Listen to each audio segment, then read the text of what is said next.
I'm a tycoon in World War I, starting by saving France. Hey! Look who's back for more adventures. We love having you here to continue this story that keeps us all awake. Important note, all of this is pure fiction. So don't try any techniques you hear here in real life, your neighbor might call the cops.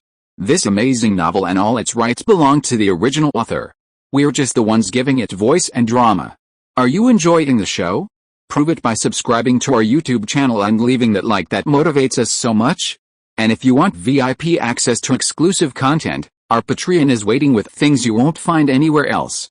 Chapter 476. Who says I can't? Carnes looked somewhat embarrassed. He knew he couldn't justify his actions, especially in front of Charles. But what could he do? Surrender? His fate was tied to Joffre's. If Joffre was dismissed, his future as the deputy commander-in-chief who had always followed Joffre would be over. No, he couldn't do that. He had to at least try. Gentlemen, Carnes tried to raise his head. I don't think we can entirely blame General Joffre. We all know he made a decision based on the advice of his staff, including General Foch. Foch was a good shield. He was the founder of French military theory. The subtext was, if even Foch could make a mistake on this issue, wasn't it normal for Joffre to misjudge? And Foch had already paid the price for his mistake. It wouldn't happen again. Charles simply replied, I don't really know, General, but I know who will benefit if it's a victory. The counselors were stunned for a moment, then burst into laughter. They understood. When Gallieni successfully defended Paris and repelled the Germans, Joffre remarked during the reward ceremony, I don't really know, but I know who would be held responsible if it had been a defeat. Joffre stole the credit for Gallieni's Guardian of Paris title with just that statement. Today, Charles used the same words to retaliate against Joffre's attempt to evade responsibility. Gallieni, sitting nearby, smiled with relief. Charles had avenged him, a feeling that had festered in his heart for a year. Then a member of parliament exclaimed, that's right, responsibility and honor should be unified. Joffre stole the honor of victory from his subordinates, yet shifted the blame for defeat onto them. God, I've never seen such a shameless person as Joffre, and yet he's our commander-in-chief, leading all of France's army. How can such a commander-in-chief allow the troops to win?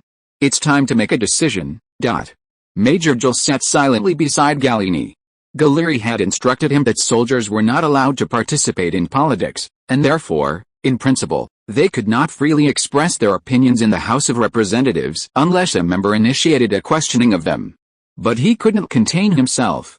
He stood up and addressed those around him. Gentlemen, I am Colonel Drian, staff officer. On September 3rd, Colonel Drian ordered me to report the battle situation to Joffre at the High Command. When I arrived at the High Command, the Germans had already launched their attack, and thousands of cannons were bombarding Verdun, but I was stopped outside the High Command and told, the commander-in-chief is asleep, and I cannot disturb him. At this point, Major Jules raised his voice, his narration turning into an angry accusation. Is the commander-in-chief's sleep more important than the fate of France, or more important than the victory of the battle?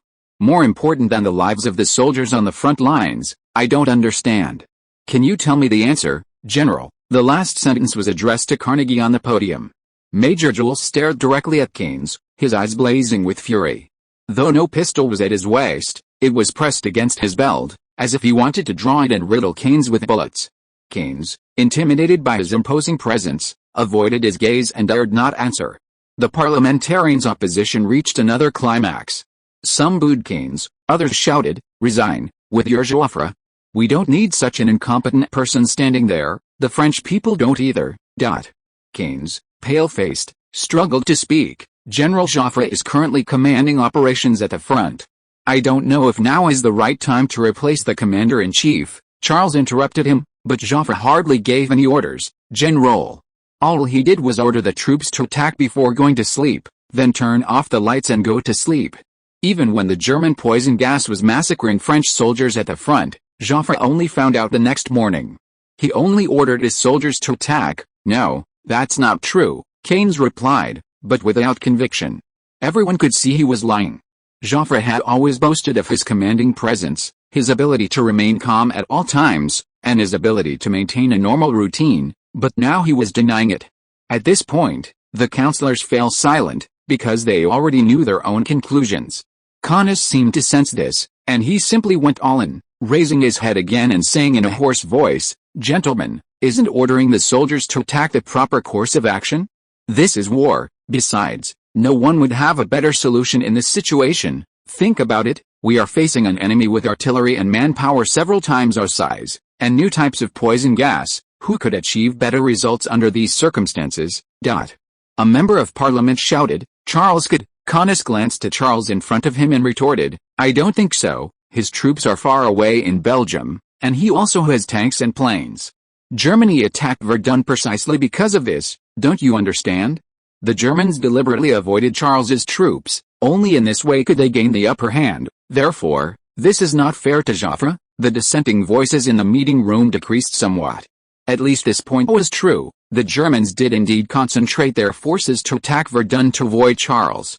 The councillor's silence emboldened Carnes, who continued, if Charles can't do it, how can we expect Joffre to? Believe me, gentlemen, Joffre may not be the best, but we can't find anyone else. Charles slowly rose, retorting, who says I can't? The councillors cheered, supporting Charles, some even standing and applauding in his direction.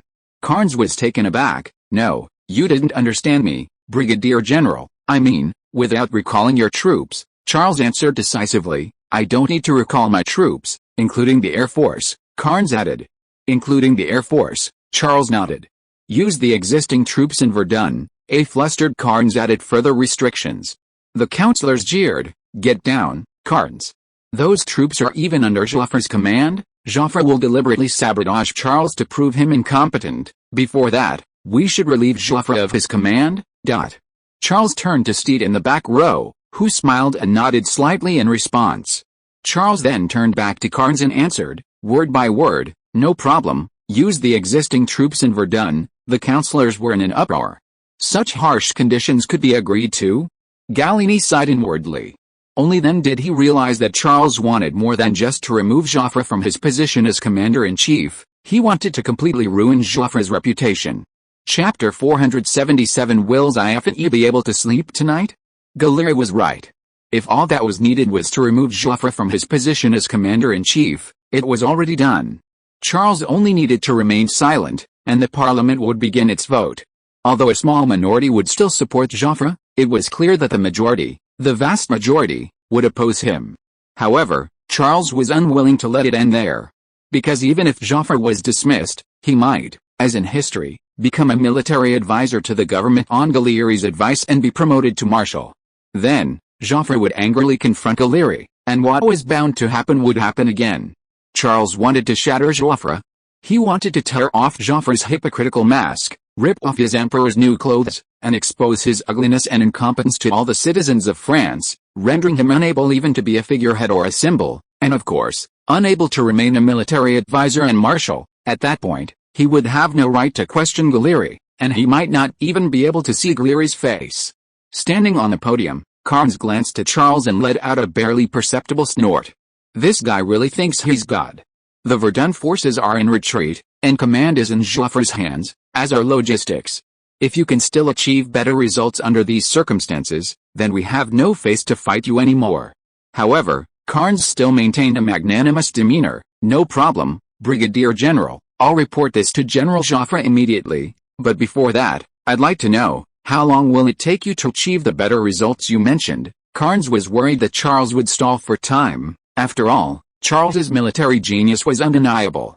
Given enough time, perhaps he really could do it? Charles casually held up one finger. A month. Carnes was overjoyed and agreed without hesitation. No problem, I'll report to the commander-in-chief right now. No, General, Charles stopped him, not a month, but a day. The entire audience was astonished, everyone casting shocked glances at Charles. Just one day? Did I hear that right? Like the infiltration of Antwerp? But now, Charles is using Verdun's troops, how is that possible? Everyone thinks Charles must have gone mad, Gallieni chuckled.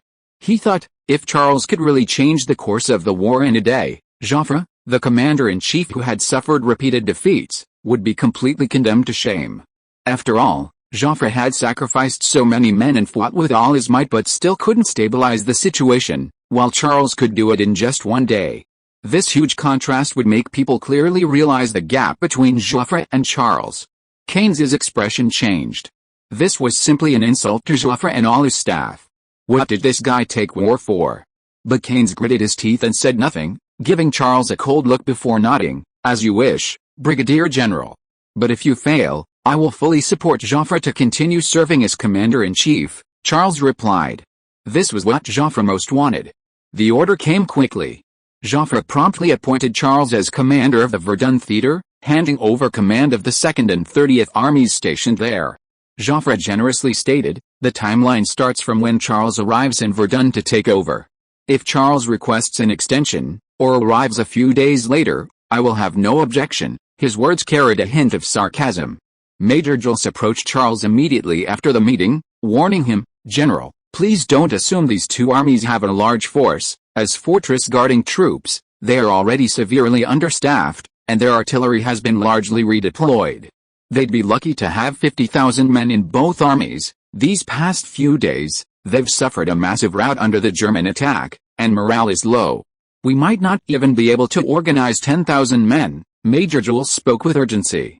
He believed Charles overestimated himself. Charles simply didn't understand the situation in Verdun. The surrounding councillors chimed in, trying to dissuade Charles. You shouldn't accept these conditions, Brigadier General. That's a trap set by Joffre. Without a doubt, we could have ousted him, but now we're just waiting for Verdun's fate. The councillors didn't understand Charles's actions. In their eyes, this move could even be considered saving Joffre. Charles ignored them, staring at Major Jules and asking, Major, would you be willing to go to Verdun as my second-in-command? Major Jules was flattered and quickly stood up to answer, Of course, General, it would be my honor. Very good, Charles nodded, rising to walk towards the door. General, Major Jules caught up from behind. Where are you going? The airport, Charles answered without turning around. I need to get to Verdun as soon as possible. But General, Major Jules said in surprise, I think you'd better go to Verdun tomorrow. Why? Charles asked. The Germans' main attack will be at night, Major Jules replied. If we rush there now, we might not be ready to face the Germans' full-scale attack, and we only have one day. Charles didn't stop walking. He led Major Jules to the car waiting at the door and said, Have you considered that if we wait until tomorrow, Joffre might create even more difficulties for us? Major Jules was speechless and just stared blankly at Charles. Our biggest enemy isn't the Germans, Major. As the car started moving, Charles nodded towards Carnes, who still wore a smug look on his face, at the entrance of the House of Representatives. Our biggest enemy is them. Major Jules understood and nodded slowly. Joffre hasn't had time to prepare yet. He doesn't expect you to fly to Verdun so quickly. Besides, he goes to bed on time every night, so we can practically ignore Joffre's obstruction today. Charles hummed in agreement. You could say that, but I'm not sure if Joffre will be able to sleep tonight. Major Jules laughed. Yes, he knows you're in Verdun, and he'll probably be thinking of ways to create obstacles for you all night. Then Major Jules's smile froze, and he shook his head slightly in resignation. Wasn't this a kind of irony? No matter how fierce the German attack was or how urgent the military situation was, Joffre would go to bed on time. But Charles going to Verdun to solve the problem would scare him so much that he wouldn't be able to sleep. Jules cursed inwardly. This damned system, how could they choose such a person as commander-in-chief? Suddenly, however, Major Jules wasn't so nervous anymore. He felt that Charles could indeed turn the tide of the battle and deliver a perfect performance in a single day. Chapter 478 I don't need to worry about anything. The Verdun front. The thunderous roar of artillery echoed between the cliffs and precipices of the Marne Valley and the hills, billowing smoke like a giant outstretched hand, constantly obscuring the horrific battlefield. Mountains were blasted open, rocks and debris tumbling down. Land was hurled into the air, dust mingling with the thick smoke, lingering for a long time. Forests were ignited by the artillery fire, burning in patches, the crimson flames illuminating half the sky like blood, the fire spreading everywhere, greedily devouring everything nearby. It was like a living hell, filled with death, corpses, and blood. Life seemed insignificant. Inside the fortress of Saville, Major General Lacoste, nearing 60, sat dejectedly at his desk, staring at the map before him. Outside the fortress, the constant bombardment of enemy artillery fire echoed, thick smoke seeping in like omnipresent monsters through the firing ports, only to vanish again soon after, leaving behind only the suffocating smell of gunpowder and dust. We're doomed, Klein. Major General Lacoste sighed softly, turning his gaze towards the Germans. The commander-in-chief's orders are still to attack. He wants to fill all our places in front of the enemy's guns. General, Colonel Klein, the staff officer, was horrified and quickly whispered to stop him. This is command post. As a commander, one should never utter such discouraging words. It would affect morale and accelerate the collapse of the troops. Sure enough, the surrounding communications soldiers and staff officers looked at him strangely. If the commander was thinking like this, was it time to prepare to flee? Major General Lacoste smiled slightly. What difference does it make? The result is the same. Klein was speechless. Charging to one's death in front of the enemy's guns and cannons certainly didn't require morale. In fact, the higher the morale, the faster they would be wiped out by the enemy.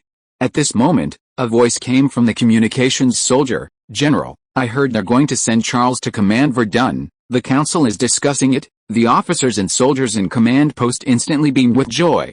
With Charles here, there won't be any more of these near-suicidal attacks. He'll lead everyone to victory, just like he did on the battlefield before. Major General Lacoste shook his head slightly.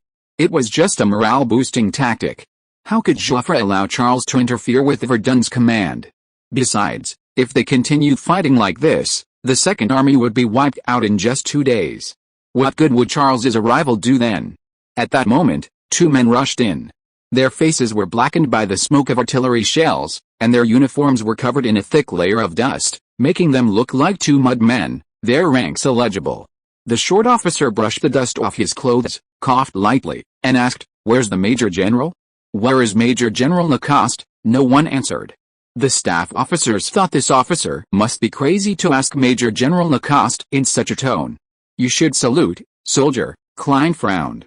"Did they teach you how to face your superior?" The short officer didn't react, but the tall major who came with him wouldn't have it.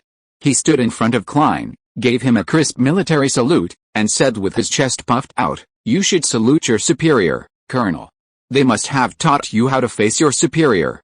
Klein snorted, glaring angrily at the major, his hand already on his revolver at his waist. These 2 must be crazy. They were terrified by enemy fire. Such people were dangerous. Klein gave a signal to his sides, and the guards understood, menacingly stepping forward to subdue them. But as they got closer, someone suddenly cried out, he is Charles, God, he is Charles, yes, I recognize him too, he is indeed Charles, ...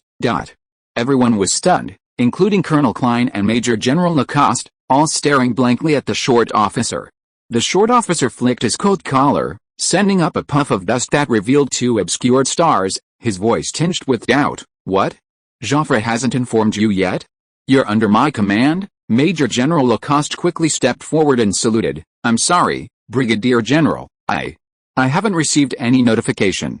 I'll check with the Commander-in-Chief immediately." A cheer erupted in the command post, officers and soldiers vying to shake hands with Charles. "Unbelievable, it really is you. Welcome, Brigadier General." Some even rushed out of the fortress, shouting to the soldiers lying prone in the trenches, "Charles is here. Charles is here to command us." Joffre had indeed not notified the frontline troops. He assumed Charles couldn't possibly arrive so quickly. It was only 1 o'clock in the afternoon, just over 3 hours since Joffre had agreed to the plan. The House of Representatives meeting continued, the members still discussing the Battle of Verdun, their discussions typically lasting at least several days, or even a week. Joffre secretly rejoiced in the command post. He had thought he was likely to lose his position as commander-in-chief, but Charles's actions had given him a chance to escape his predicament. One day, Joffre leaned back in his chair, casually crossing his legs, a contemptuous smile on his fleshy face. "He actually wants to change the course of the war in 1 day, and with my troops no less." Joffre was already planning in his mind that he could cut off logistics tomorrow, then gradually tighten them, so that by the time Charles arrived, he probably wouldn't even have enough bullets. "Let's see how he changes the course of the war." A staff officer rushed up with a telegram and reported, "General, a telegram from the Second Army. Charles has arrived at the front." Should Charles take command? Joffre abruptly pulled his legs back, nearly falling off his chair. He struggled to hold on to the edge of the table, staring at the staff officer in shock. "What did you say?" "Charles is already at the front." "Yes," the staff officer nodded. "He's reached Fort Souville." The staff officer suddenly realized Joffre had no idea about Fort Souville and quickly added, "The Second Army has set up a defensive line, and Major General Lacoste has set up his headquarters there. Joffre composed himself, grunted, and said with a hint of helplessness in his eyes, I agree to let Charles take command of the Second Army, and the 30th Army as well. He couldn't go back on his word in the House of Representatives. He cursed inwardly, damn bastard. I can't order a supply cut now. That would be too obvious. Everyone would know he was targeting Charles, disregarding national security, the victory of the campaign, and the lives of the soldiers at the front.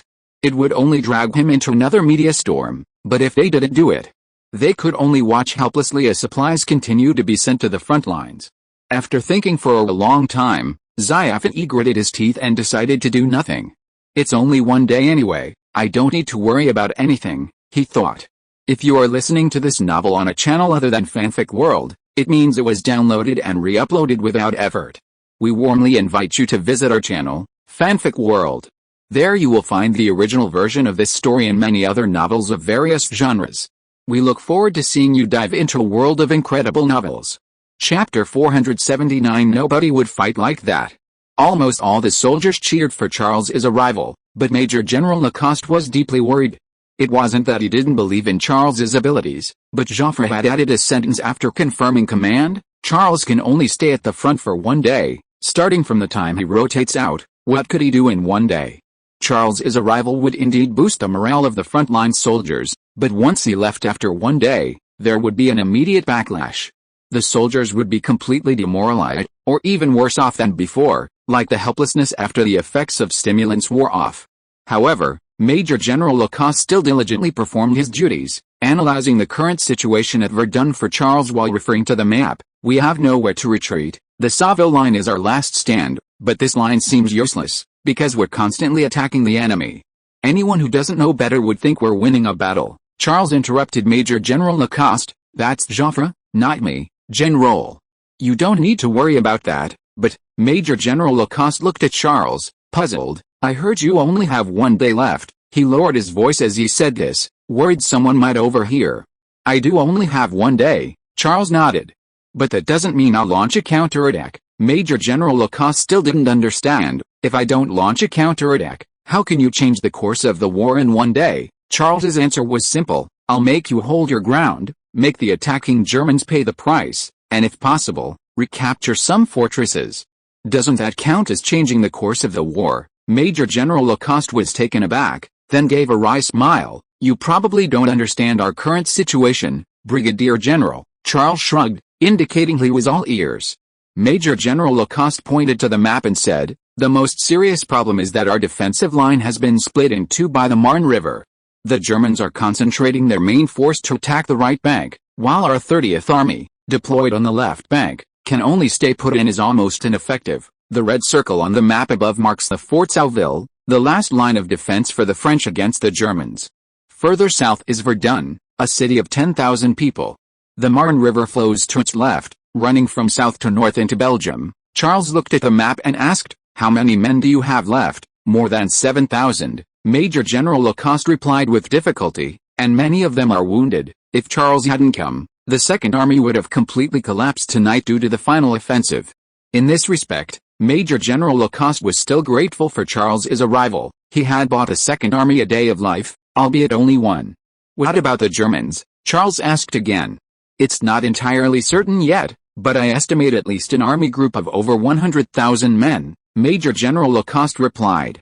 They don't seem to be in a hurry to attack, otherwise they would have already stormed Verdun. Charles nodded slightly in agreement. Major General Lacoste's feeling was correct. Buckingham's goal wasn't to capture Verdun, but to use it to wear down the French forces, turning it into a meat grinder. In other words, it was a siege, waiting for more and more French reinforcements to arrive, only to be worn down. Of course. This required the coordination of Joffre's offensive tactics. Major General Lacoste suddenly thought of something, his eyes suddenly filled with hope. You brought your armored units? Charles shook his head.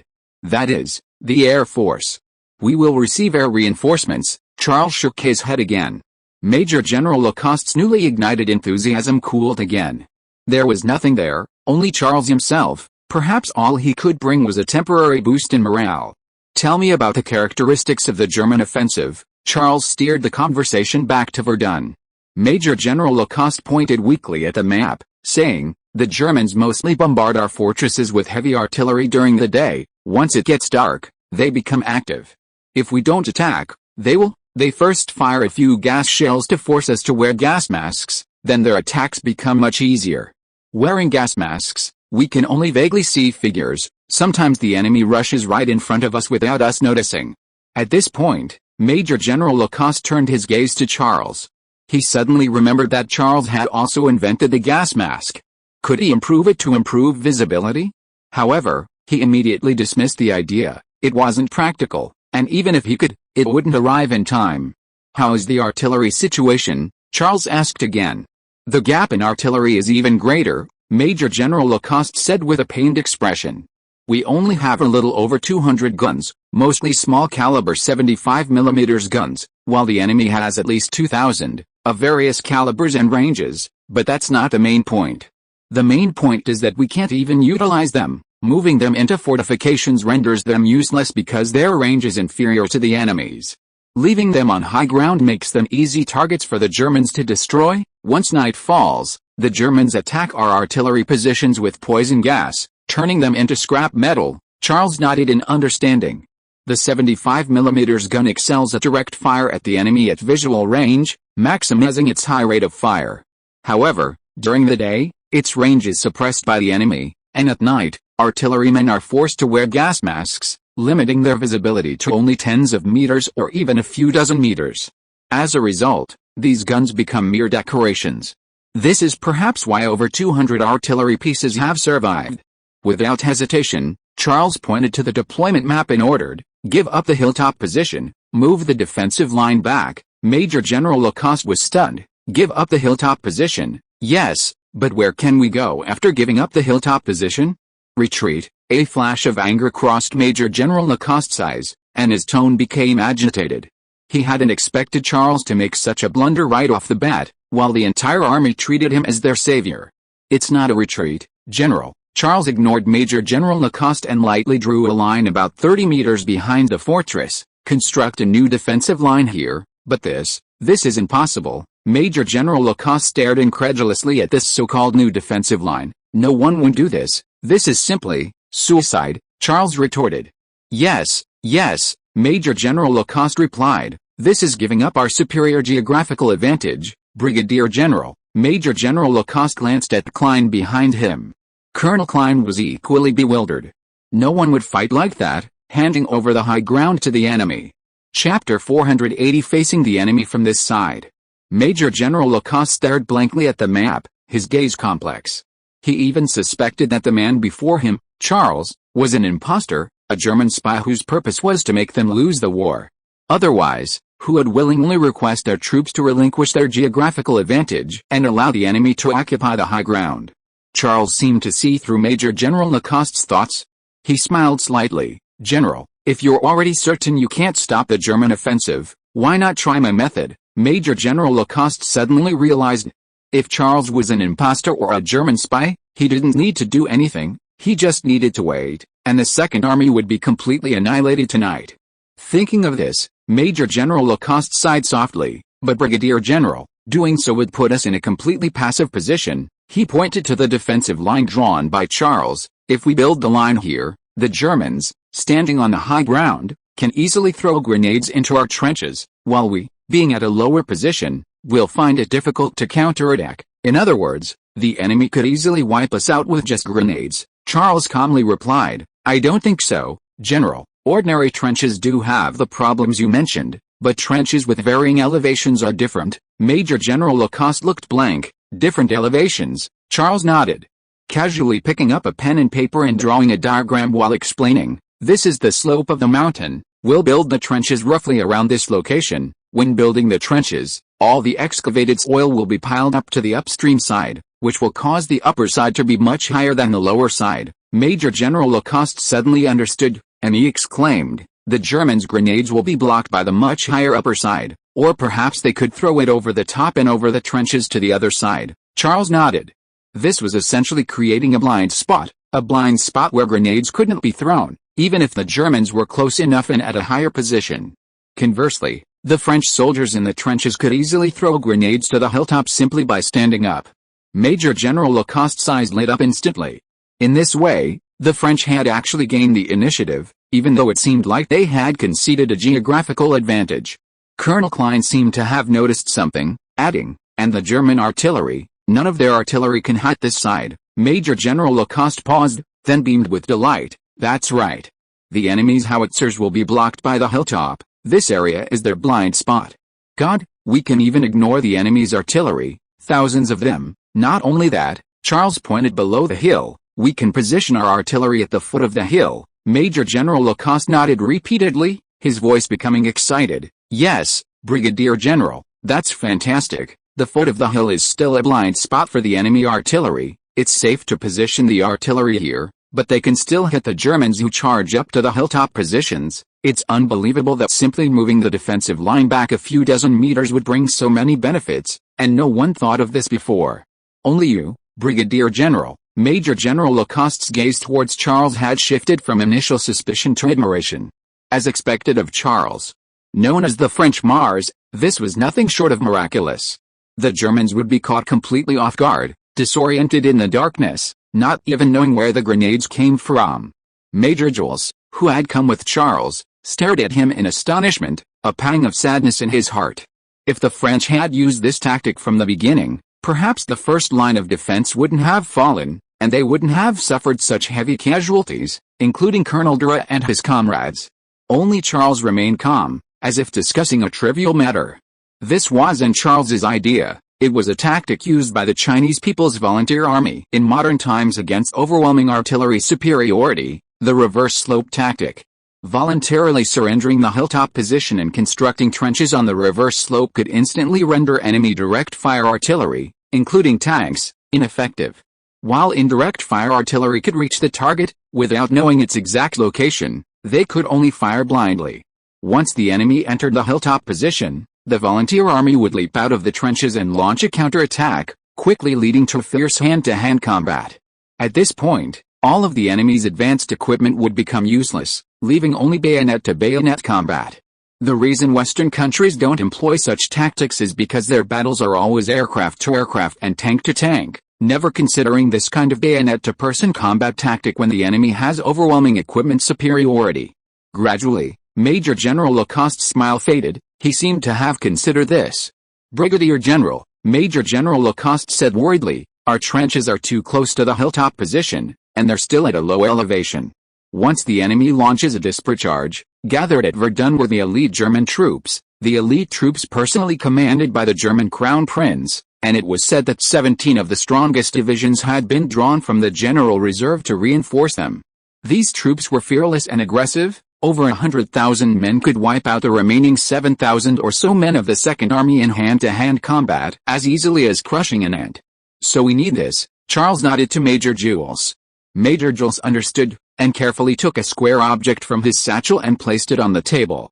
Major General Lacoste leaned closer to examine it and saw the words "This side faces the enemy" written in French on the front. The image above shows a directional mine, simple to make and inexpensive, yet incredibly lethal. Especially in terms of mass destruction. The image above shows the steel balls inside the directional mine. "This is a directional mine." Charles stepped forward and patted the mine, explaining, "Each of these directional mines contains about 800 steel balls.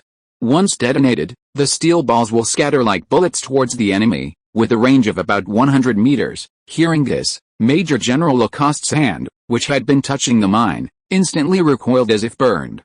His eyes were filled with fear as he looked at Charles and said with difficulty, 800 steel balls? A range of 100 meters. Charles nodded confidently. "It will instantly turn any approaching enemy into a sieve. We don't need to see the enemy, nor do we need to aim. We just need to know that there are enemies there, and then detonate them." This was practically tailor-made for this battle. Major General Lacoste swallowed hard. "How many of these directional mines do you have, Brigadier General?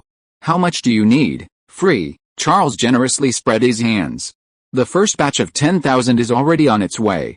No money needed, I'm giving them to you, for Verdun, for France, for the lives of our soldiers." Now was the time to reap the army's favor, and Charles wouldn't let this opportunity slip by. Major General Lacoste was instantly moved. He stepped forward and tightly grasped Charles's hand, saying excitedly, "Thank you, Brigadier General. Thank you so much." You are the savior of France, the true savior. No one can be like you. No one cares about our lives, only you." Those around Charles also cast admiring and grateful glances at him. After all, just moments ago they were thinking about how to escape, but now they knew they could not only save their lives but also potentially turn the tide of battle. "This is what I should do." Charles's gaze swept across the entire room. "You are the bravest people, heroes, the elite of France. You deserve this. Long live France, long live France, long live France." The people around Charles shouted along with him, some even moved to tears. Chapter 481 Crown Prince William's Decision. As darkness fell, the artillery fire at Verdun subsided for a rare moment, seemingly preparing for the impending nighttime. Wilhelm, commander of the Fifth Army and also Crown Prince Wilhelm, stood imposingly in his military uniform on a high ground, peering through binoculars towards the French. Although he could only see a wisp of smoke in the dim moonlight, he still feigned seriousness, saying, "The bombing looks very effective. The French have been completely wiped out." The person on the far left in the above picture is Crown Prince Wilhelm, whose full name is too long to be included. The person in the middle is Kaiser Wilhelm II. Chief of Staff Lieutenant General von Ernst replied, "Perhaps we can despise the French bureaucracy, Your Highness, but never underestimate the fighting spirit of the French soldiers. They are far more tenacious than we imagine." Crown Prince Wilhelm laughed. "All I see is death, flight, and rout." "Is it just my imagination?" Lieutenant General Ernst did not answer. That was because the German army held such a significant advantage. He thought to himself, "You, as the Crown Prince, have never seen real war." Lieutenant General Ernst harbored some resentment towards Crown Prince Wilhelm. He was the de facto organizer and commander of this battle. The Crown Prince, as commander, was merely a figurehead, accumulating merit. If that were all, Lieutenant General Ernst would have accepted it. It was necessary for the heir to the empire. However, this Crown Prince, who knew little about military affairs, loved to interfere and meddle in his command. The Crown Prince, completely oblivious to Lieutenant General Ernst's discontent, assumed Ernst was tacitly agreeing with him. He turned and walked down the mountain path, muttering, "I don't quite understand, General, why we don't launch a full-scale attack? Why do we insist on waiting for them?" The Crown Prince felt the German offensive was too conservative. They had maintained a defensive posture, only attacking when the enemy didn't. Ernst replied, "Because we don't want to fail, Your Highness." "What?" Crown Prince William stopped and turned to look at Ernst with a puzzled expression. "You mean, we'll fail if we leave Verdun?" Before Ernst could answer, Crown Prince William gestured around. "Look at the fortifications here, General. There are countless fortresses and trenches. If we can easily win here, nothing can stop us." Ernst calmly replied, "Quite the opposite, Your Highness. We've amassed a large amount of artillery and supplies here, surrounding Verdun on 3 sides. We destroyed all the railways and roads leading to Verdun at the start of the war. The only connection to Verdun is a secondary road that can barely allow 2 cars to pass side by side." Crown Prince William continued walking, impatiently interrupting Ernst. "This doesn't contradict what I'm saying. We can take this place and continue advancing, then create such conditions." Ernst shook his head slightly and followed Crown Prince William. "The key is that Charles's troops, Your Highness, Charles' armored and mechanized units cannot operate in this area. It's not just that the terrain is unsuitable, nor is it just because it's surrounded by our artillery, but also because the French secondary road is insufficient to simultaneously support the troops' supplies and the tanks' fuel." Crown Prince William gave a no and fell silent. After a while, he asked thoughtfully, "Charles, is he really as formidable as people say?" Ernst's lips curled into a helpless smile. He knew what Crown Prince William meant by this question. He hoped to one day compete with Charles. The more ignorant the fellow, the less he took Charles seriously, thinking he could easily defeat him. "You'd better not have such thoughts, Your Highness," Ernst replied coldly. "Many people don't want to encounter Charles on the battlefield, and that's the right thing to do. This wasn't just about survival, it was about respect for war and the opponent." Crown Prince William raised an eyebrow dismissively, glancing towards the French direction, hoping Charles was on the other side. Because if Charles were defeated, all of Germany would cheer for his victory, and of course no one would doubt his ability to lead the country. The German command post was located in Beaumont Fortress, a flat fortress far from the front lines, captured 2 days prior, with bloodstains still visible inside. Crown Prince Wilhelm, as usual, finished dinner, read the newspaper for a while, and then prepared for bed. The fighting at the front had little to do with him, all he had to do was stay there and wait for news of victory. However, that night was unusually quiet. Even as 9 o'clock approached, there was still no sound of French gunfire or artillery. Crown Prince Wilhelm, who was still awake, seemed to have thought of something. He suddenly sat up in bed, stared blankly for a moment, then quickly changed into his uniform, opened the door, and headed towards Ernst's command post. Ernst was reviewing telegrams in the command post when Crown Prince William entered. He handed him a telegram. "There's something that might please you, Your Highness. There's news that the French intend to send Charles, but only for 1 day." "Really?" Crown Prince William's eyes lit up. "We're verifying it," Ernst replied, "but it should be true." Then Ernst nodded toward the French army. "They haven't attacked yet, perhaps waiting for Charles." Crown Prince William agreed, then casually asked, "So, since the enemy isn't attacking, shouldn't we attack?" "Of course, I'll give the order," Crown Prince William said eagerly. "Major General Bennett's 7th Army, is that right?" "Yes," Ernst nodded. Ernst assumed Crown Prince William just wanted to indulge in giving orders and didn't take it seriously. He didn't notice the smug smile that spread across Crown Prince William's face as he turned away. In a field fortification constructed of logs and trenches, Crown Prince William found Major General Bennett, commander of the 7th Army. Crown Prince William straightened the Major General's troops and ordered, "Tonight's battle is different from usual, Major General. You must keep attacking until you can't move any more, understand?" Major General Bennett instantly perked up at these words. They had never understood why Lieutenant General Ernst had ordered a limited attack, believing it was a waste of soldiers' lives. Now, that day had finally come. "Understood, Your Highness." Major General Bennett stepped forward and repeated Crown Prince William's words, "Keep attacking until you can't move any more." Note, Buckingham's strategic intention to use Verdun as a meat grinder was known only to high-ranking officers, because he believed that rank-and-file soldiers were unwilling to risk their lives in a bloody war with the French army, and worried that if the soldiers knew, it would affect morale. Chapter 482 The enemy changed its tactics. Crown Prince William's orders soon reached the front lines, instantly boosting the morale of the troops. Colonel Witold, commander of the 51st Infantry Regiment, which was in charge of the main attack, excitedly high-fived his staff officer, then shouted to his men in the trenches, "Gentlemen, it's time to end this battle. Taking Verdun means we've survived. Understand?" His men responded jubilantly, "Understood, Colonel." They truly understood that victory in a battle meant the war was over. Next would be rewards, and they might be transferred back to the rear for rest. No one wanted to stay a moment longer on this battlefield filled with blood, death, and stench. Delicious food, comfortable surroundings, and women, all beckoned to them. If they could just fight this battle to the end, all those wonderful things would no longer be distant dreams. Colonel Witold took out his pocket watch and watched the hands tick on the dial in the dim starlight. Finally, the hands pointed to 9:30. The once tranquil world suddenly erupted into chaos. The long silent cannons roared once more, shells piercing the sky and slamming into French fortifications and emplacements. In the darkness, the shells appeared to be a random, indiscriminate bombardment, but Colonel Witold knew they were meticulously organized. Large-caliber heavy artillery bombarded the fortifications, medium and small-caliber howitzers bombarded trenches and enemy artillery positions, and indirect fire mortars targeted targets hidden behind the fortifications.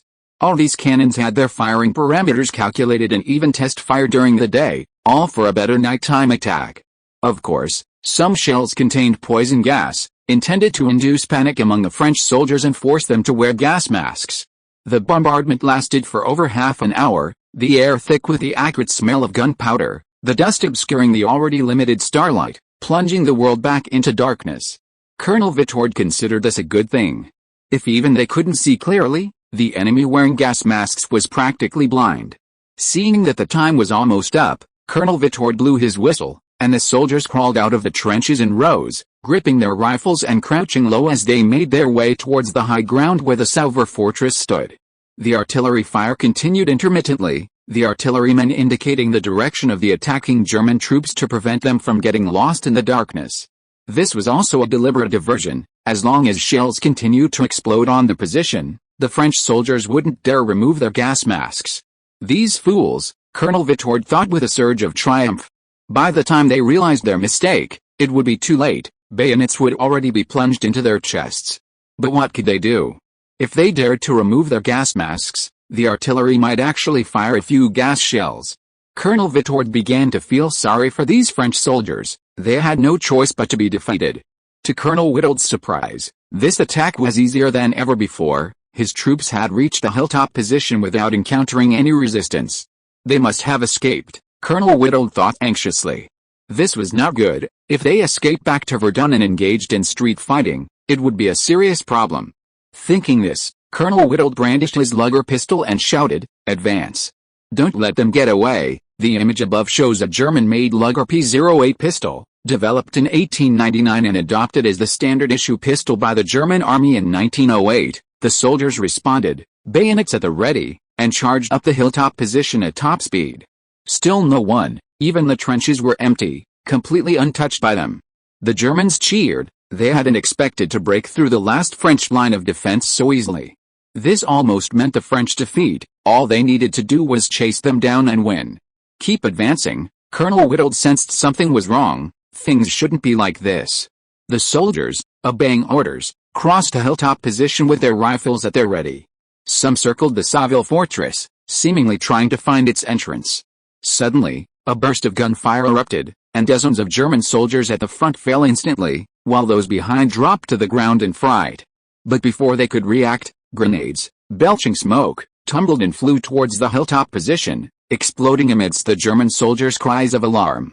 "They're down below," a soldier shouted to Colonel Witold, his voice filled with fear. They disliked this unexpected turn of events.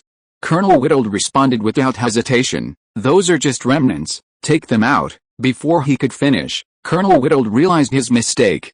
French 75mm guns rained shells down on the hilltop position, sending German soldiers flying in droves. Colonel Witold struggled forward through the shelling, then he saw the muzzle flashes of at least dozens of guns, all positioned at the foot of the hill, in the blind spots of the German howitzers. What was happening? Colonel Vitord felt a chill run down his spine. Had they changed tactics? Impossible. No one would give up the high ground, especially with their fortified position. Just then, several Molotov cocktails were thrown down by the Germans. In the firelight, Colonel Vitord finally saw clearly. The French had dug trenches and built a defensive line below. Although Colonel Vitord was quite surprised, he secretly breathed a sigh of relief.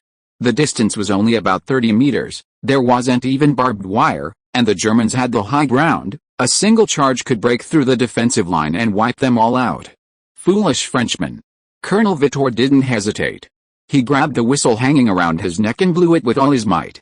Beep! The whistle pierced through the sounds of artillery fire and explosions, reaching the soldiers' ears. The soldiers shouted, scrambled to their feet, bayonets at their sides, and charged towards the enemy lines. They moved quickly, their ranks dense, like a swarm of ants, a dark mass rushing towards the French lines. Just as they were about to charge into the trenches, a series of loud explosions erupted, followed by the whooshing sound of small objects flying through the air. Simultaneously, the screams of German soldiers filled the air. Colonel Witold looked closely and saw that the soldiers who had been charging fearlessly towards the enemy were now lying on the ground in droves, some clutching their faces, some covering their heads, and others rolling on the ground, clawing at their bodies, all in excruciating pain. What was that? Colonel Witold was horrified. It had managed to bring down all the charging soldiers in an instant, at least several hundred, and Colonel Witold hadn't even seen them clearly. Colonel Witold was unwilling to accept this, and he couldn't believe such a thing existed. He blew his whistle again and personally led the remaining soldiers in a charge. Boom, boom, boom, boom, another series of explosions. This time, Colonel Witold believed it. At least dozens of small objects had struck him, hitting his face, body, and legs everywhere.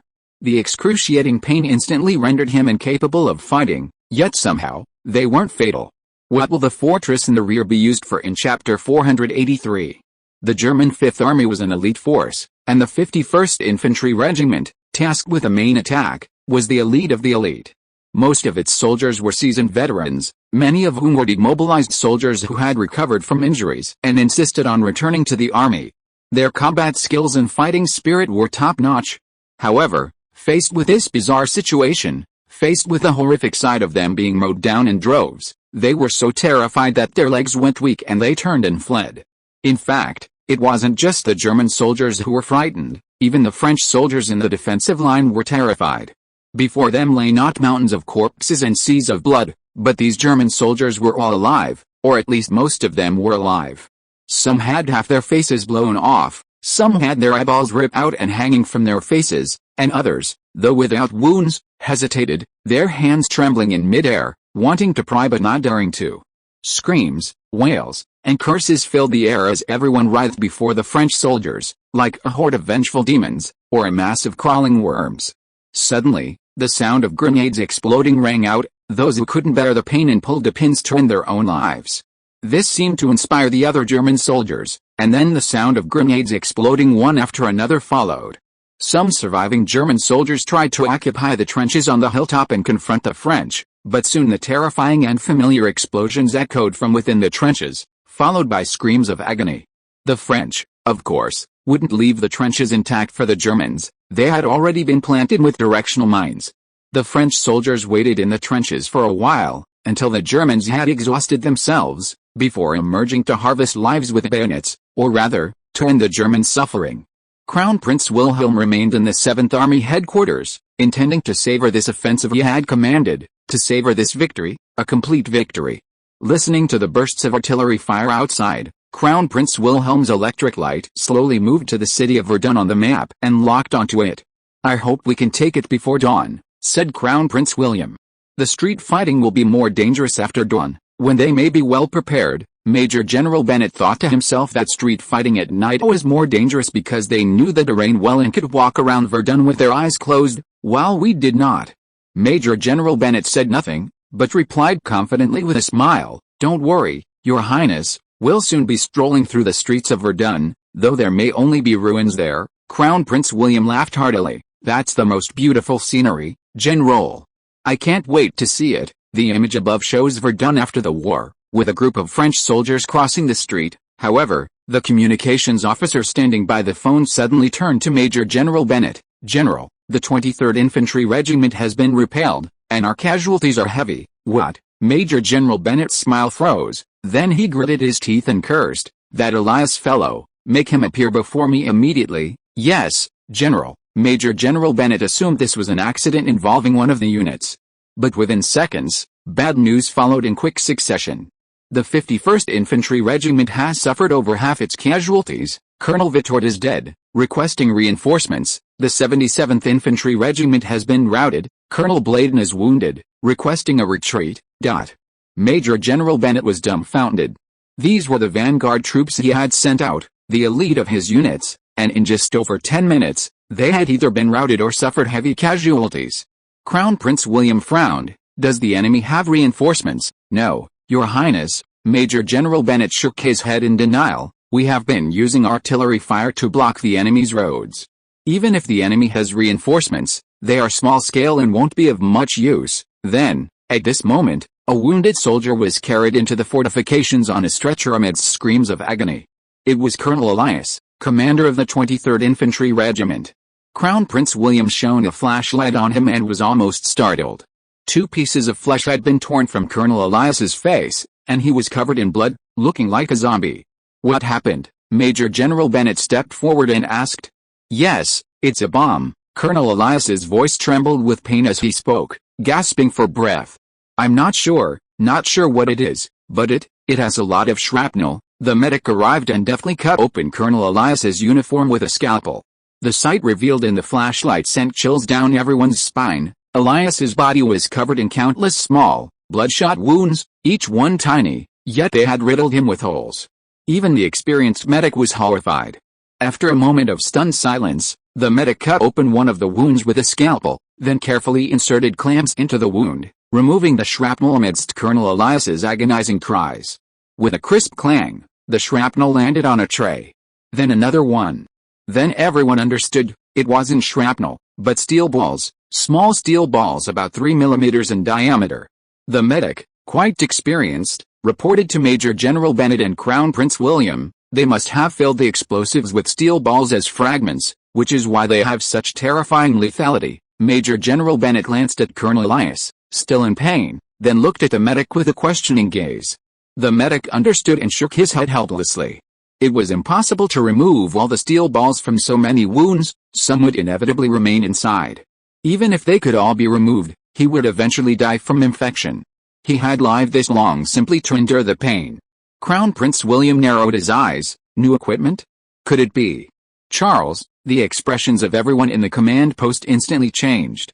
Charles and Major General Lacoste had already moved the command post to Fort Saint-Michel. This was the closest fortress to Verdun.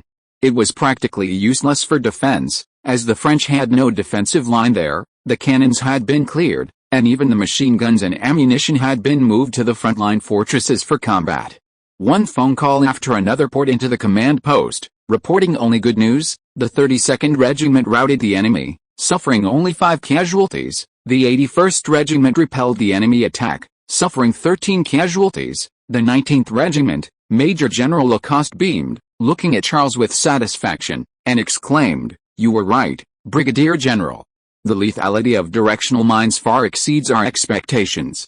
Although we haven't had time to tally the casualties yet, we estimate the enemy's losses are dozens of times greater than ours." Charles, however, was completely unconcerned. Directional mines, such a futuristic technology, used in a battle still characterized by dense formations and charges, must have been incredibly lethal. His gaze was fixed on the Daumont fortress on the map, and he thoughtfully asked Major General Lacoste, "General, if the enemy is attacking our lines and inflicting a large number of wounded, what will they use their rear fortresses for?" Major General Lacoste hesitated for a moment, then replied, "With nowhere to house their wounded, the fortresses will likely be converted into field hospitals." Chapter 484 Fortress of Daumont. Fort Daumont was a crucial stronghold on the Daumont defensive line, situated precisely in the center of the trenches with the surrounding terrain low and flat for miles. Capturing Fort Daumont meant the artillery and machine guns could suppress the trench fire for kilometers to the east and west. Whoever captured Fort Daumont controlled the Daumont defensive line. The tan line in the image above represents the Daumont defensive line. This is why the Germans immediately deployed an infantry battalion and an artillery battalion to the fort after its capture. Colonel von Atten, the commander of the fort, immediately ordered the artillery to disassemble their guns and move them into the fort for defense. However, he quickly realized his mistake. "You idiots, the 150mm guns should be placed on the flanks, not the front," the artillery battalion commander objected. "But the enemy is on the front, Colonel. Use your brains." Natten glared at the battalion commander. "What do the enemy have that could possibly threaten us? Rifles, machine guns, or their 75mm mortars?" The battalion commander immediately realized his error. The artillery battalion, sheltered inside the fortress, could suppress the French 75mm guns with its 77mm guns alone, allowing them to ignore all enemy attacks. The longer-range 150mm guns were positioned on the flanks, providing cover for friendly forces over 10 kilometers to the east and west of the trenches. Furthermore, should the trenches fall, they could bombard enemy forces attempting to breach them from above.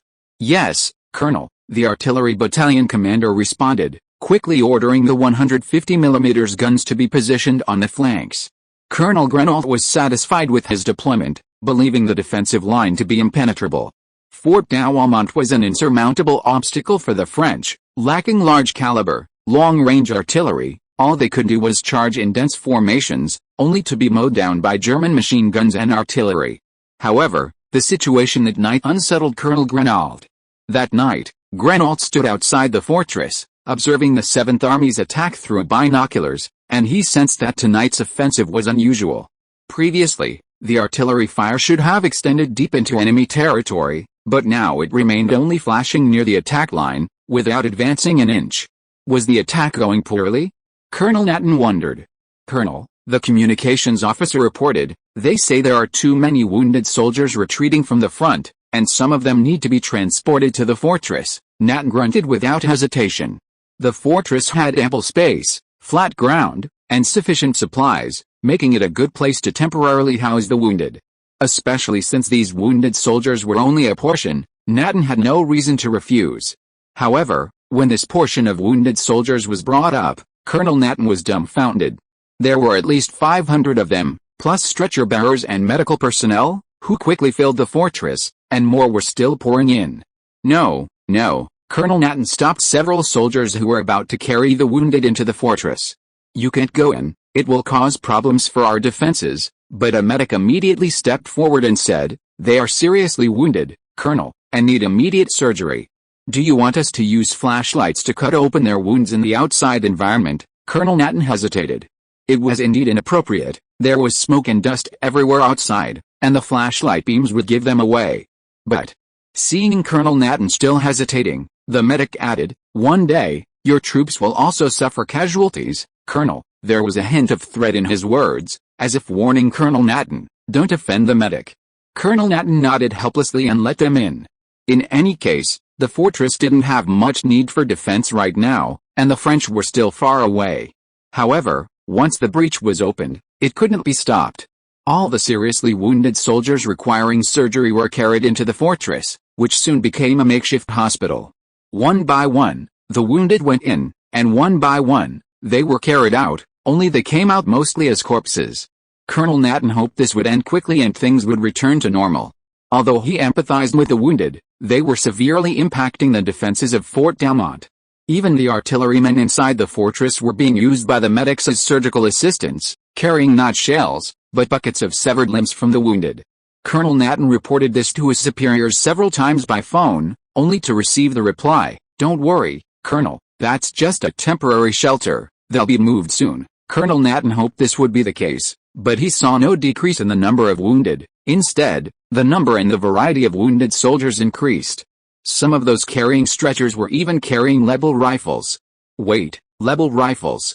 Colonel Natton's pupils dilated. He rushed over and shone his flashlight on them. Yes, those were level rifles, the kind only the French possessed. "Hey, grab him!" Colonel Natton shouted, "Enemy infiltrates." Before he could finish speaking, a gunshot rang out behind him. Colonel Natton jolted, staring blankly at the blood seeping from his chest, then his legs gave way and he collapsed to the ground. While Colonel Natton was still conscious, he heard gunfire erupting inside and outside the fortress, German troops in chaos, screams and cries of agony filling the air. This was a surprise attack arranged by Charles. He hadn't originally intended to take the Dalmont fortress, because it was unrealistic. Holding the French lines would be a feat, let alone taking the heavily fortified and strategically advantageous Dalmont fortress. It would be like a moth drawn to a flame. However, after the directional mines took effect, inflicting heavy casualties on the German attacking forces, it became possible. "Major Jules," Charles called out, turning his head. Major Jules was munching on bread while sorting through intelligence. He hadn't eaten all day. He was filled with guilt, feeling he had let down Colonel Delian and his comrades. The 19th Infantry Regiment had suffered a 90% casualty rate, with only 94 survivors. In such a brutal battle, he had actually argued with Joffre in Ladredon, almost failing to deliver the intelligence. He was a shameful deserter. He should have been on the battlefield, dying alongside his comrades. He hoped he had that opportunity now, otherwise he would never forgive himself.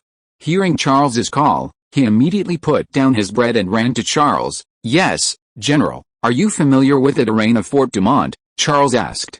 "Of course, General," Major Jules replied confidently.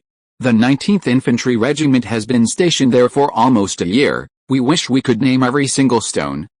Charles nodded, then asked, "If I gave you an infantry battalion, could you bring it back?" Major Jules hesitated for a moment, then tears suddenly welled up in his eyes, and he choked out, "Yes, General, I promise." "Thank you, General."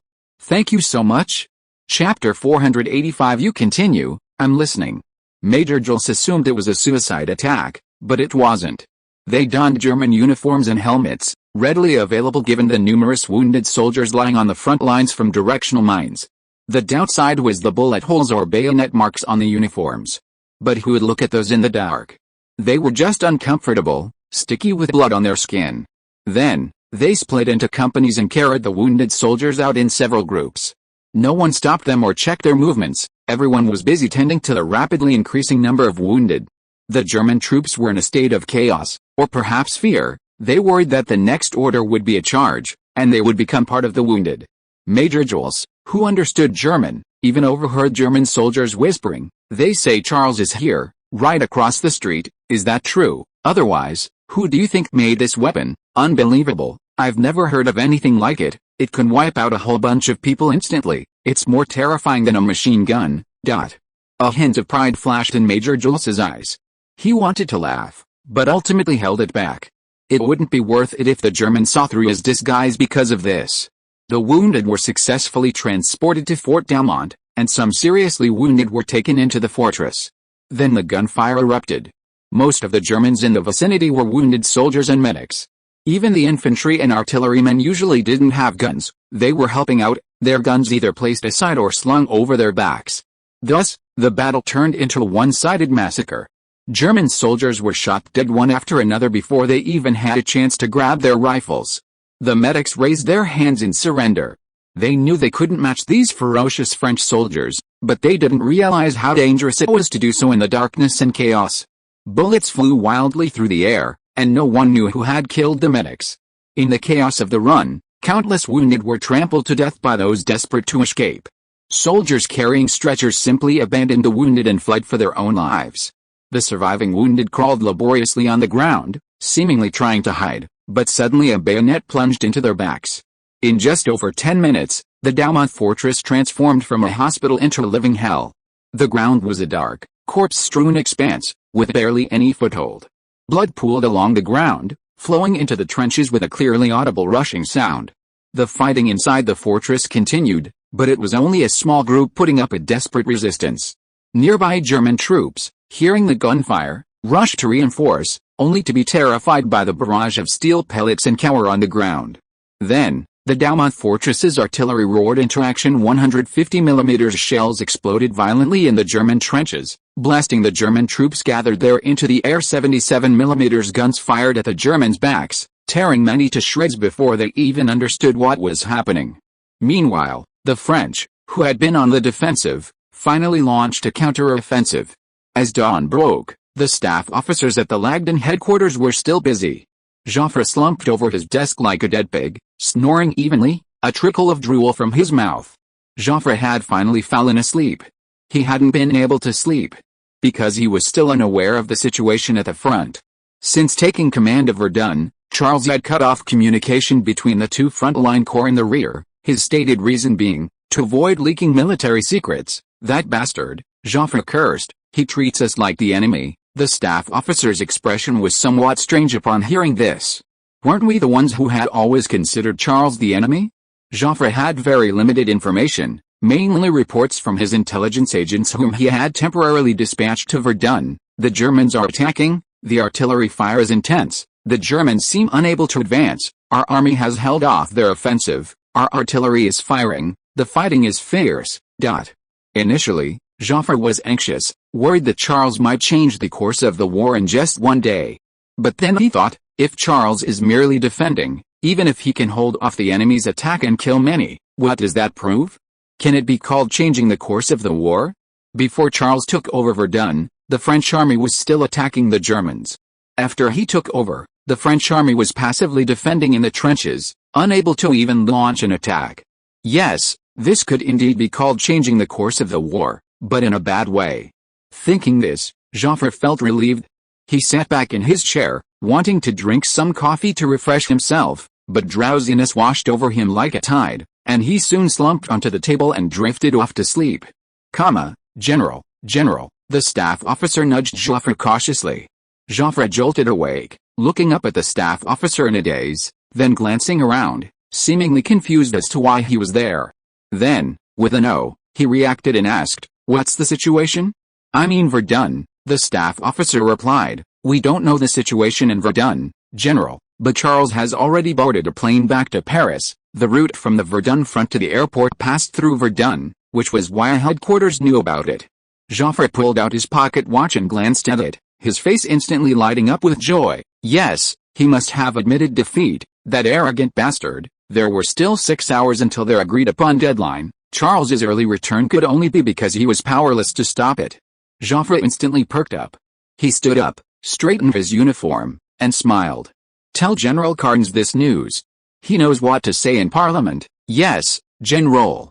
Carnes, at the Ritz Hotel in Paris, was overjoyed to receive a call from headquarters.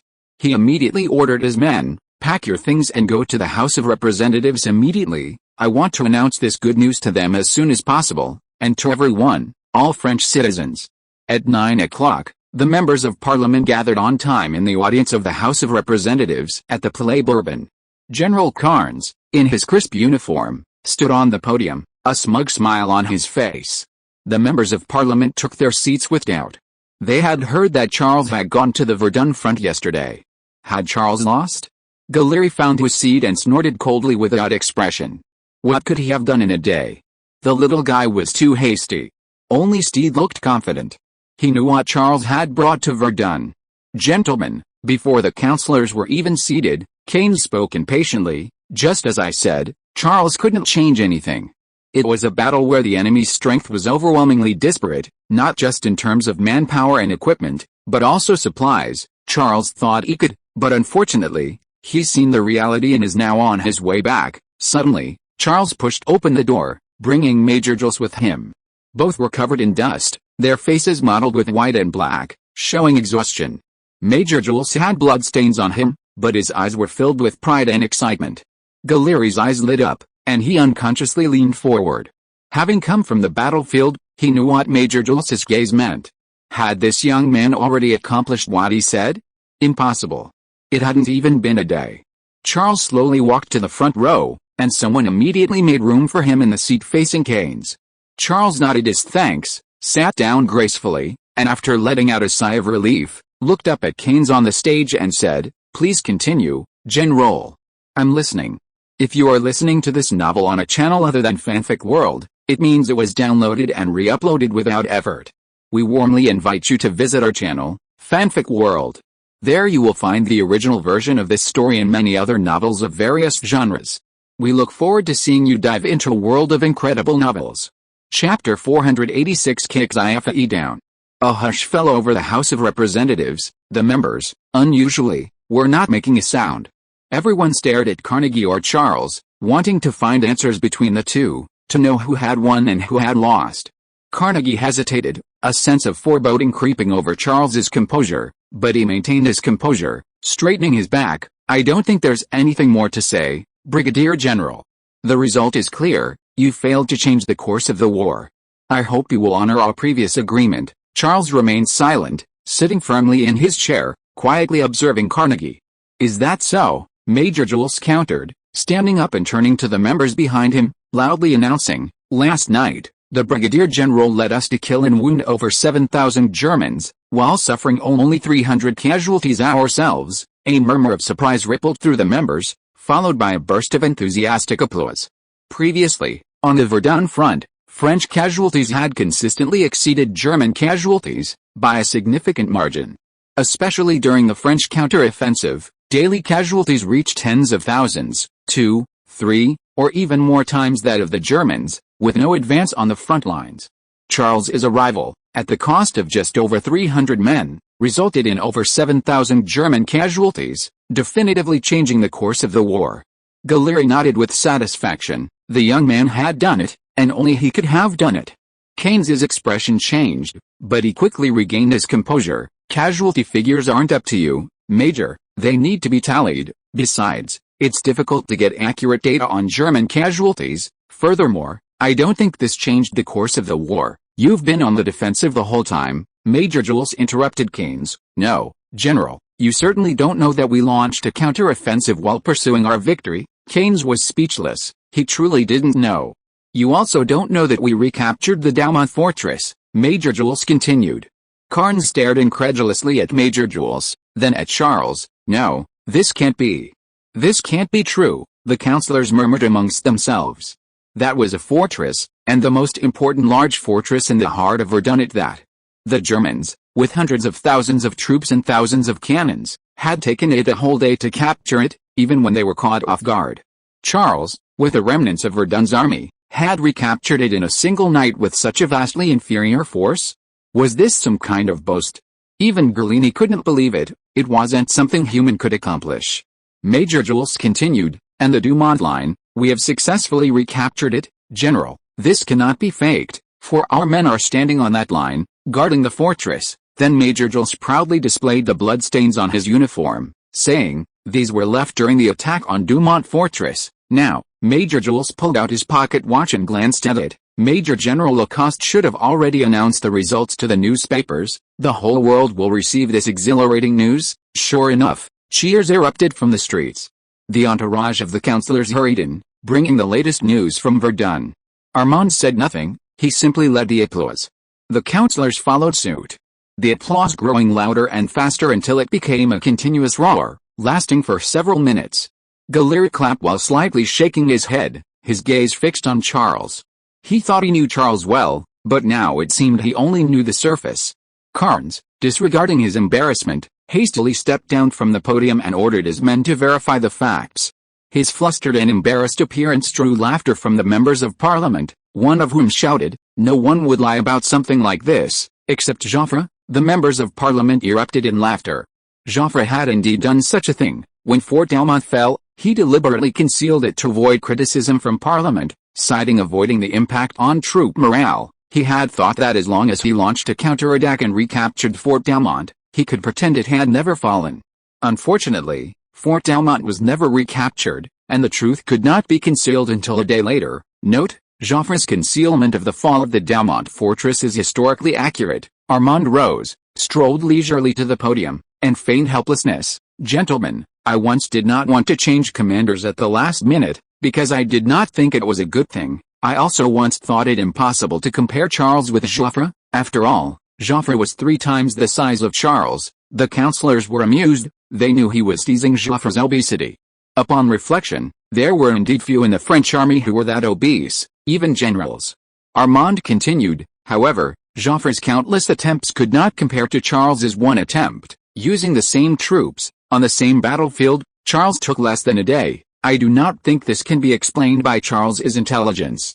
It can only mean one thing: our commander-in-chief may not have performed effectively." The councillors nodded in agreement. Charles's ability to easily achieve such results under so many constraints could only indicate Joffre's incompetence.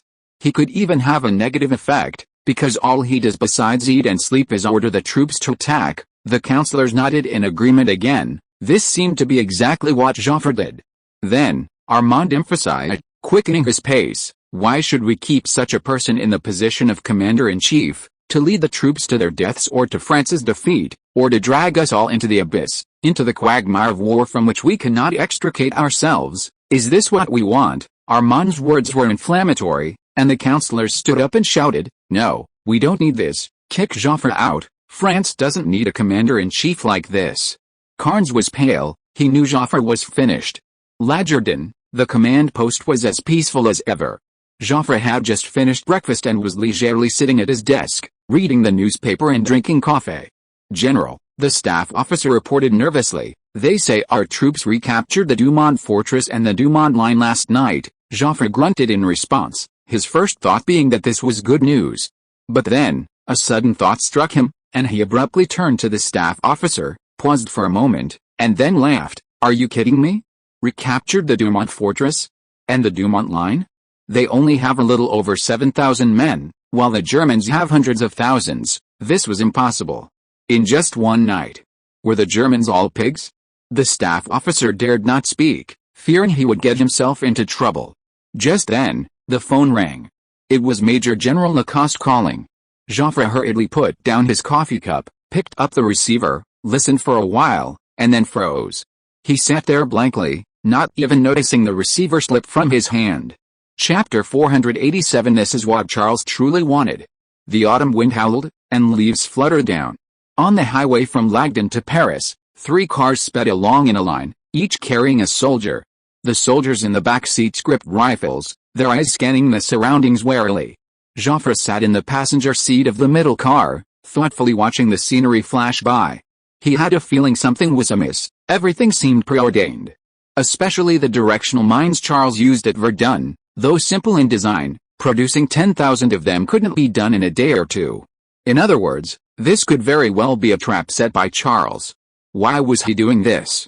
After a moment's thought, Joffre suddenly understood. Charles wanted to utterly defeat him, to ruin his reputation.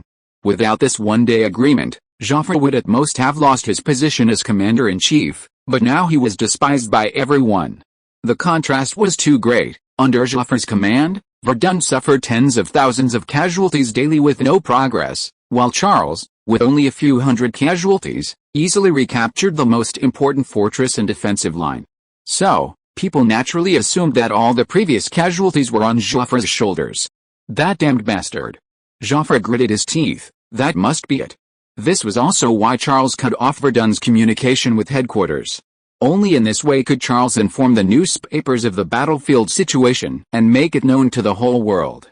Now, everyone knows that Joffre is not a qualified commander-in-chief, he doesn't even deserve to be a commander, and he's a murderer who caused the deaths of countless French soldiers. He never expected Charles to have such methods, he only regretted not realizing it sooner, which led to his being betrayed by this villain. Now, should he just admit defeat? No, absolutely not. Joffre frowned. Having devised a plan, last night's victory wasn't Charles's achievement, but rather the culmination of the Second Army's counter-offensive over so many days. Even without Charles, victory would have been achieved last night. Charles must have known this, which is why he rushed to Verdun yesterday. That must be it. Furthermore, he used directional mines. Although directional mines were Charles's invention, if I had such equipment, I could command such a victory as well. Suddenly, Chaffee felt confident. He turned to his driver and ordered, "Speed up, we need to make it to the afternoon meeting." "Yes, General," the driver replied, honking twice to warn the car in front, then gently accelerating. At Bourbon Palace, after a short rest following lunch, the members of Parliament began their afternoon meeting promptly at 2 o'clock. Charles had slept at the hotel, but the all-nighter had left him feeling exhausted. When Major Jules woke him, his eyes were still aching. "It must be because I'm getting old," Charles thought. "Time waits for no one. I heard Chaffee will be coming in person this afternoon to lobby." "Brigadier General," Major Jules explained.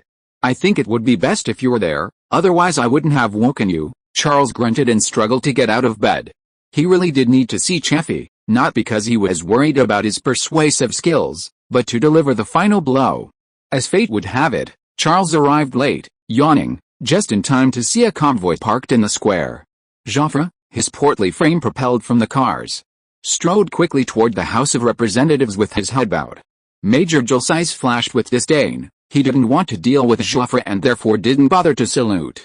Instead, Charles stepped forward, blocking Joffre's path. "Greetings, General, we finally meet." Joffre was taken aback. He didn't recognize the young man. But his gaze fell on the 2 stars on Charles's coat collar, and he understood. "You're Charles?" "Yes," Charles nodded with a smile. "Very good." A cold glint flashed in Joffre's eyes. "You've come to mock me?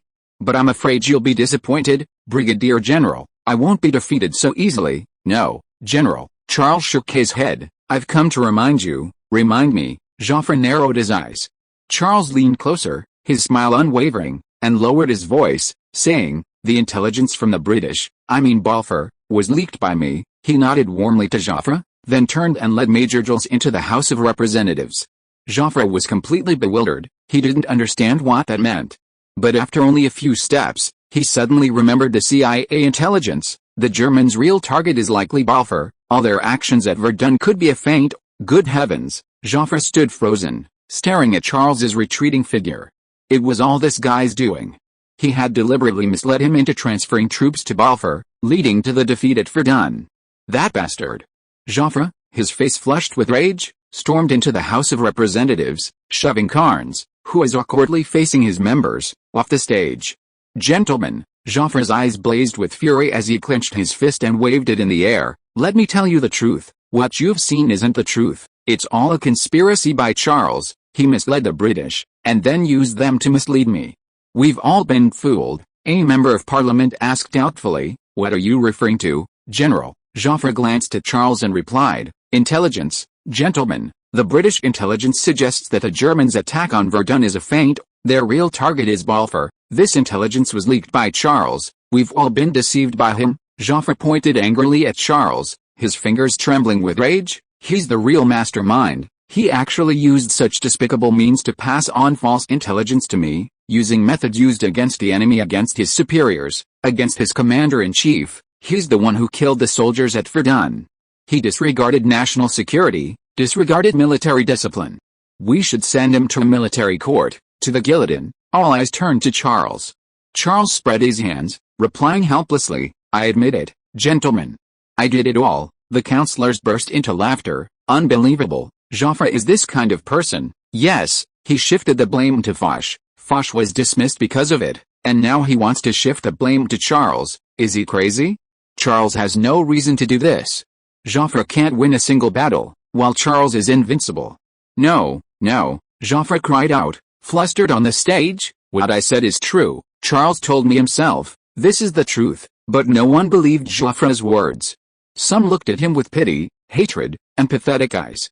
They saw a cornered dog that would bite anyone. They thought Joffre was truly insane. Joffre looked at Charles in confusion.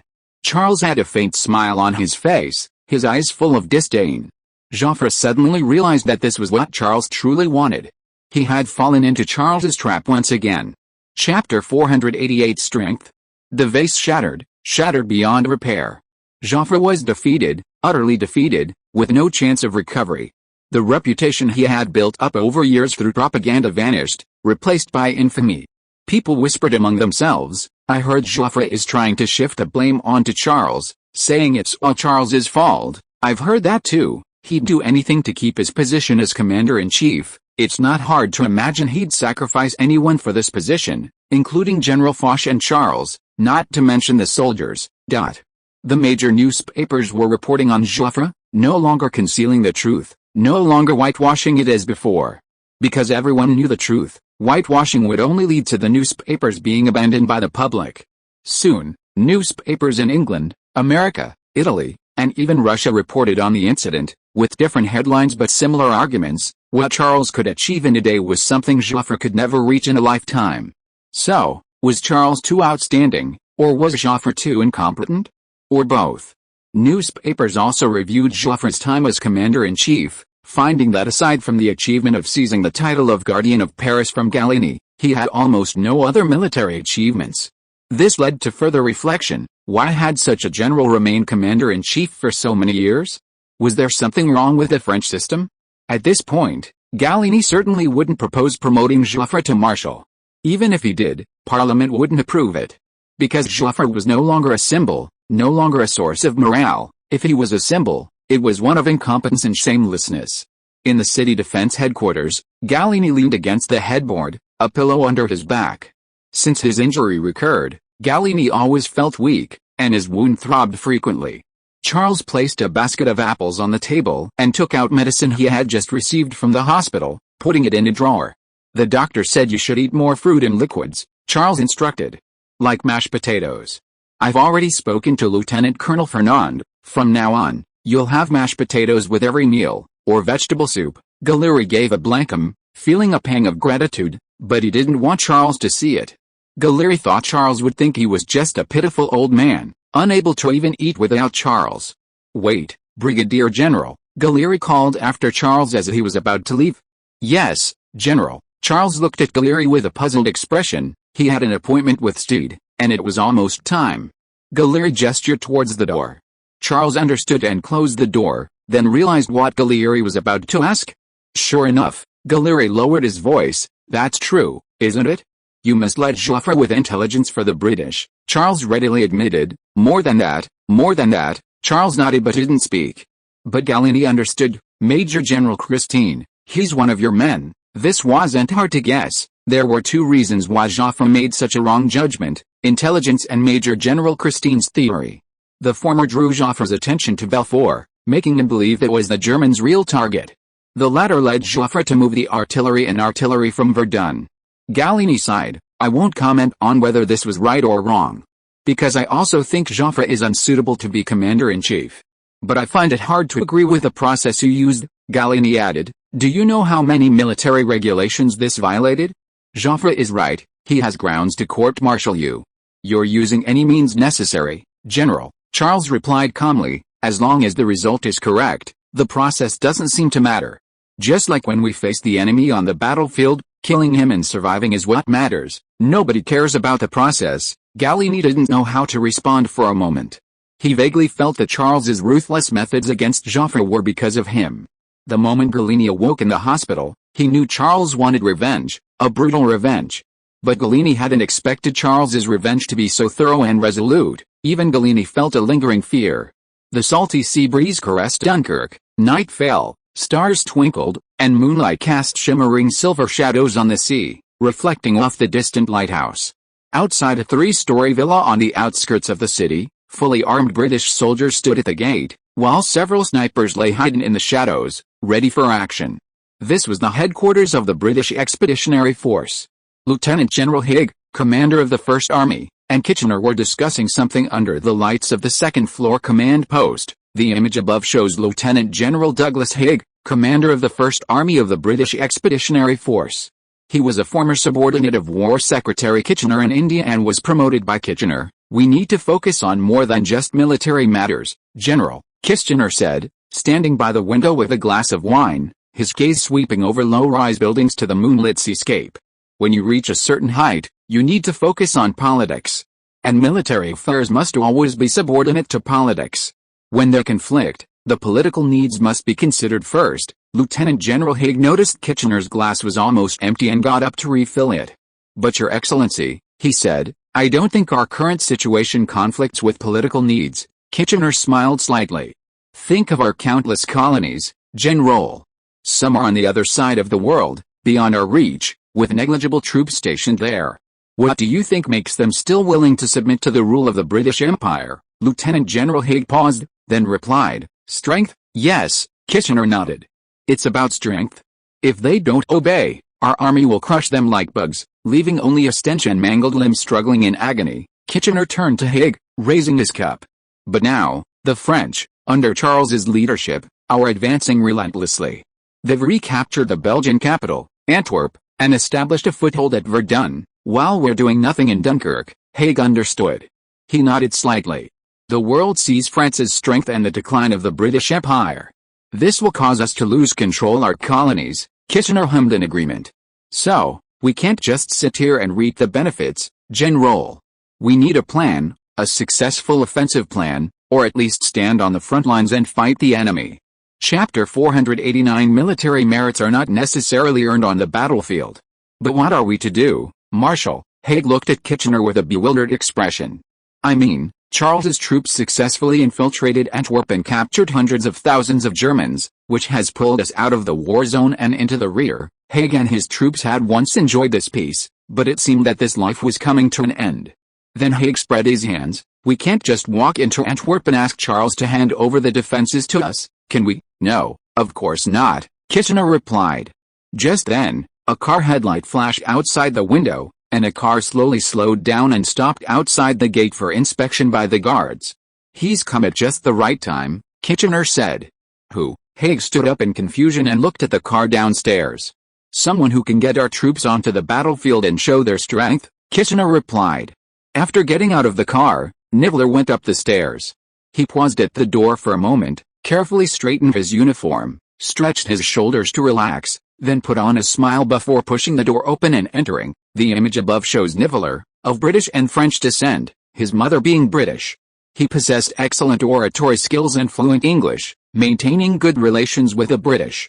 During World War I, he relied on the British to overcome numerous military leaders and successfully become Commander-in-Chief of the French Army. "Marshal, General, I have long admired your name." Nibbler saluted both men, then warmly stepped forward to shake their hands.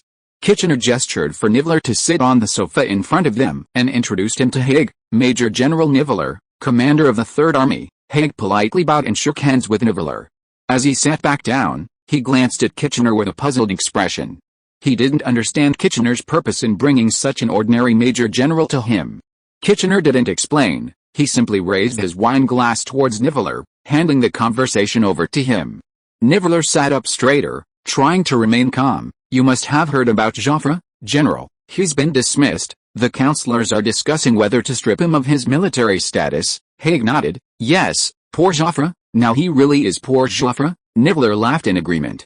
This was a jab at Joffre, who always slapped his forehead and mocked himself after doing something wrong. "Poor Joffre," Nibbler continued. "With Joffre's departure, the position of Commander-in-Chief is vacant, although some have suggested Gallieni. His health problems are well known. The councillors are worried he can't handle the workload, so they prefer him to be Minister of War, concurrently serving as commander of the less stressful Reserve Army Group." Haig blurted out, "What about Charles?"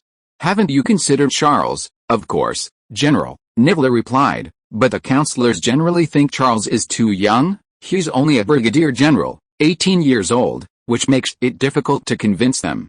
More importantly, Nibbler paused, Somewhat hesitant to continue, Kitchener, who had been silent until now, picked up the conversation. Age and rank aren't the issue.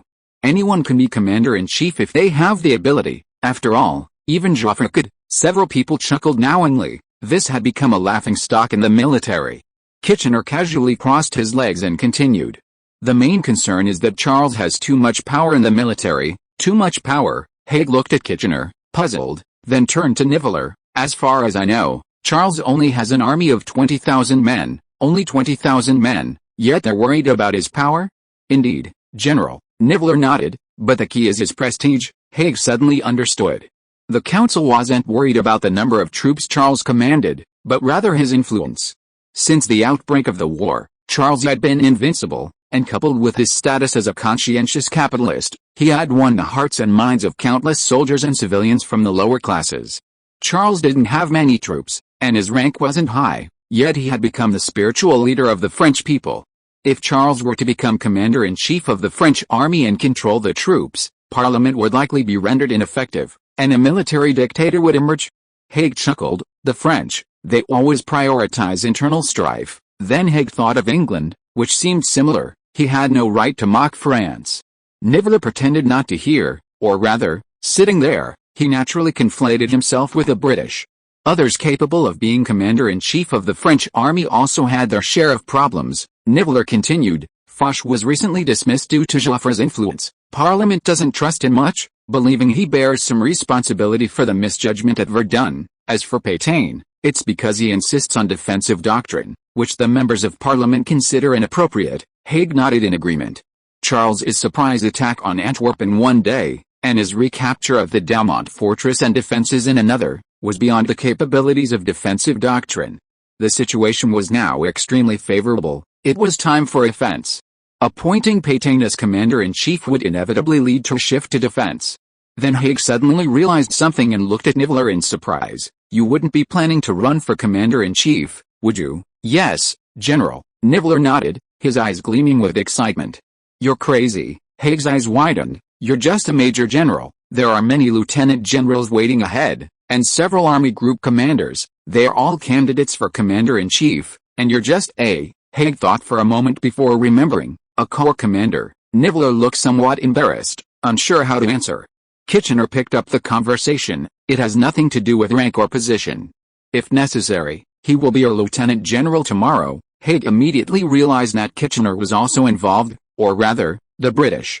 Then Haig said, oh, the British planned to achieve battlefield benefits by supporting Niveler to become commander-in-chief of France. It was a very worthwhile deal, Haig thought, but... Have you ever achieved any remarkable military exploits? Haig asked Niveler. No, General. Niveler shook his head, feeling somewhat embarrassed by the question. Haig looked disappointed. They should have chosen someone who had at least won a few battles. But Kitchener replied, military achievements don't necessarily have to be earned on the battlefield. What? Haig didn't understand. Supplies, Kitchener said. France is experiencing shortages, and Major General Nivelle can secure supplies from us. Kitchener then nodded towards Nivelle. Furthermore, as commander-in-chief, Major General Nivelle is also adept at coordinating the British and French forces. What do you think? Chapter 490 Methods. Britain was also short of supplies, even more so, given that the Germans were blockading the British Isles with submarines. However, the British, leveraging their status as the world's leading power and their friendship with the United States, secured loans to purchase large quantities of weaponry and supplies. Now, they were using these resources to pressure France, which couldn't even afford proper military boots, into submission, attempting to gain control of the war on French soil. Charles was having dinner with Stead and Dominic at the Ritz Hotel. Charles had never found steak or tuna particularly appealing, but after eating so much bread, he suddenly found them delicious. He wolfed down his food, stuffing his mouth full and then eagerly taking a sip of red wine. When he finally stopped, full and satisfied, he patted his stomach and realized he was stuffed. Stead looked at Charles incredulously. You should have taken some food with you, General. As his partner, he knew Charles was wealthy and wouldn't go hungry even with limited supplies, but now it seemed that wasn't the case. Charles swallowed a last bite of food and greedily took a sip of red wine, replying helplessly, as a commander, if you eat your food alone, what do you think the soldiers will think? Stead was stunned. As a businessman, He had never considered this question. He always assumed it was natural for generals to have better food than their soldiers. Dominic agreed. If you do that, the soldiers certainly won't believe you're loyal to them. They'll think the commander is just using them, and therefore won't believe a word the commander says. That is, they'll lose trust. Yes, Charles took a napkin and wiped his mouth. This was the main reason Charles strictly insisted on having the same food standards as his soldiers. Building a dam is difficult, but destroying it only requires a few tiny anthills. Steed nodded with a sigh. Commanding operations on the front lines wasn't as easy as it seemed. It was far more arduous than imagined. But then he laughed. It probably varied from person to person. Commander-in-Chief Joffre had it easy. He always ate and slept on time and even took pride in it. They've decided to discharge Joffre from the military, Steed said. Joffre will spend the rest of his life in Vassalt. Vassalt was Joffre's hometown. He had an old house there. If he had retired normally, he would have received a government-allocated villa, 3 orderly, and a generous allowance. Now he had nothing. Dominic shook his head. He still tells everyone it was all Charles's conspiracy. Has he really gone mad? Nobody cares about that, Steed said. Charles didn't respond. In his mind, Joffre was already obsolete. There was no need to discuss the future of someone with no future. Steed seemed to sense this and tactfully changed the subject. Considering you need to command in Belgium, Parliament intends to appoint Pétain as commander of the Verdun sector. What are your thoughts? The implication of Steed's words was that if Charles was not satisfied with this arrangement, he could still advocate for it in Parliament. But Charles only grunted in response, offering no further comment. Using Pétain to defend Verdun was a given. Historically, he had been chosen, and he had successfully defended it. Although the defense was somewhat brutal, he formed a supervisory team and drew a supervisory line. Ordering anyone who dared to retreat to this line to be killed on sight, he held the line nonetheless. Steed, however, found Charles's reaction difficult to understand. You have no objections to this, Brigadier General? Charles looked bewildered. Why would I have an objection? This stumped Steed. He stared blankly at Charles, unsure how to continue. Dominic explained, the Battle of Verdun has improved under your command, Brigadier General. Everyone knows that Fort Douaumont is important. Its recapture is crucial to the defense of Verdun. This is your achievement. You should continue to command and lead to victory. But now someone else has taken over? That's reaping the benefits without contributing. Steed nodded. Yes, I heard Pétain has already arrived in Verdun to study your reverse slope defense tactics also. There are directional mines. He's already placed an order with us through the military. He paused, then added, however, we can refuse. Dominic quickly objected. If we refuse, people will immediately associate it with Charles. They'll think Charles disregarded the battle and the lives of soldiers for his own benefit. Steed smiled slightly. There are many ways to refuse, such as insufficient production capacity, substandard quality, or raising the price. The goods are produced by me. Whether they're round or square isn't up to me, isn't it? Father, Dominic said anxiously. We can't do that. Dominic, always compassionate, believed that the overall national interest must be considered no matter what. Steed glared at Dominic, his face stern. Otherwise? Just let someone else steal the Brigadier General's credit. Dominic was speechless. It was indeed unfair to Charles. Steed turned to Charles. I think it's time to put pressure on the council, Brigadier General, and let them know that they don't get to decide everything. Charles didn't answer immediately. He had the waiter replace the red wine with coffee, added sugar, and stirred it gently with a coffee spoon. He asked, you think it's that simple, Mr. Steed? Well, what else could it be? Steed's eyes showed surprise and confusion. Was there something he hadn't seen? The Parliament is creating an enemy for me, sir, Charles said calmly.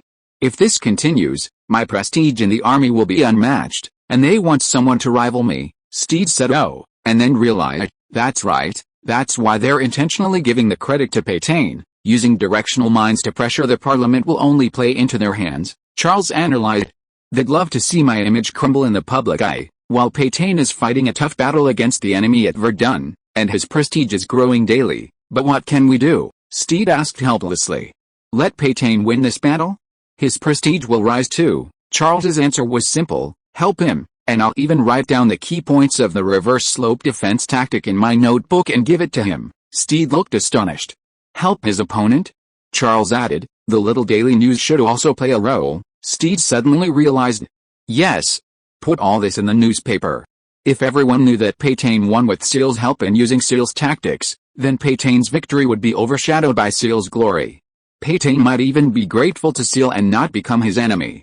Steed stared blankly at Seal, feeling that Seal had matured considerably and his methods were more shrewd.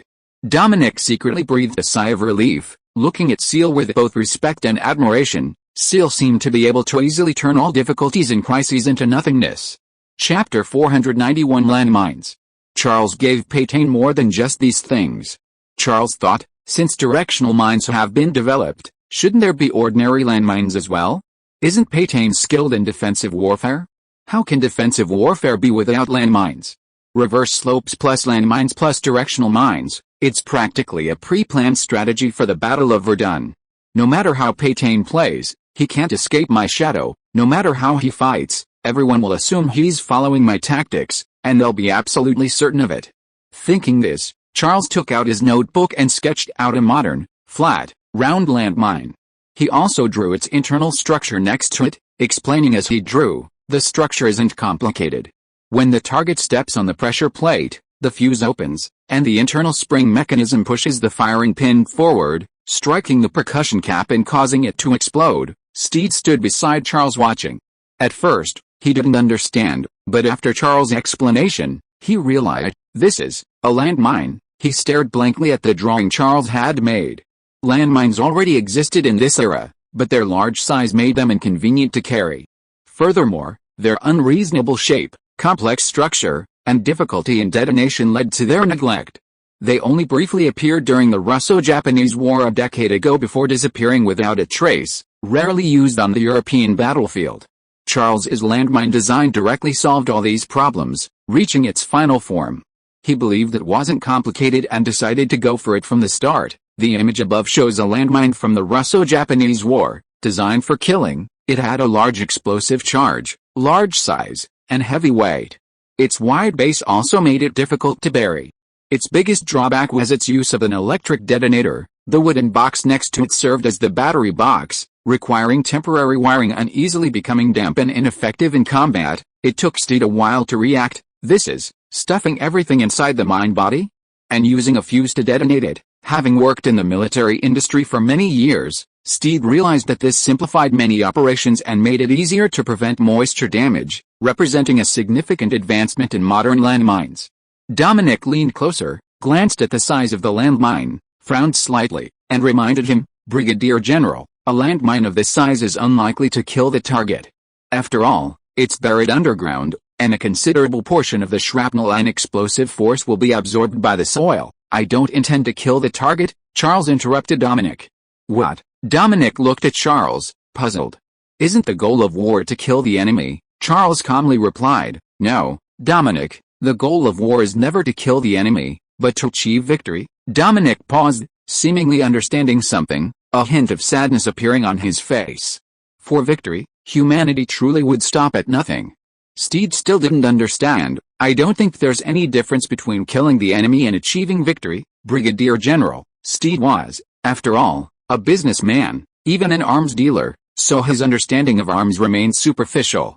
Like many others, he believed that victory could be achieved simply by killing the enemy.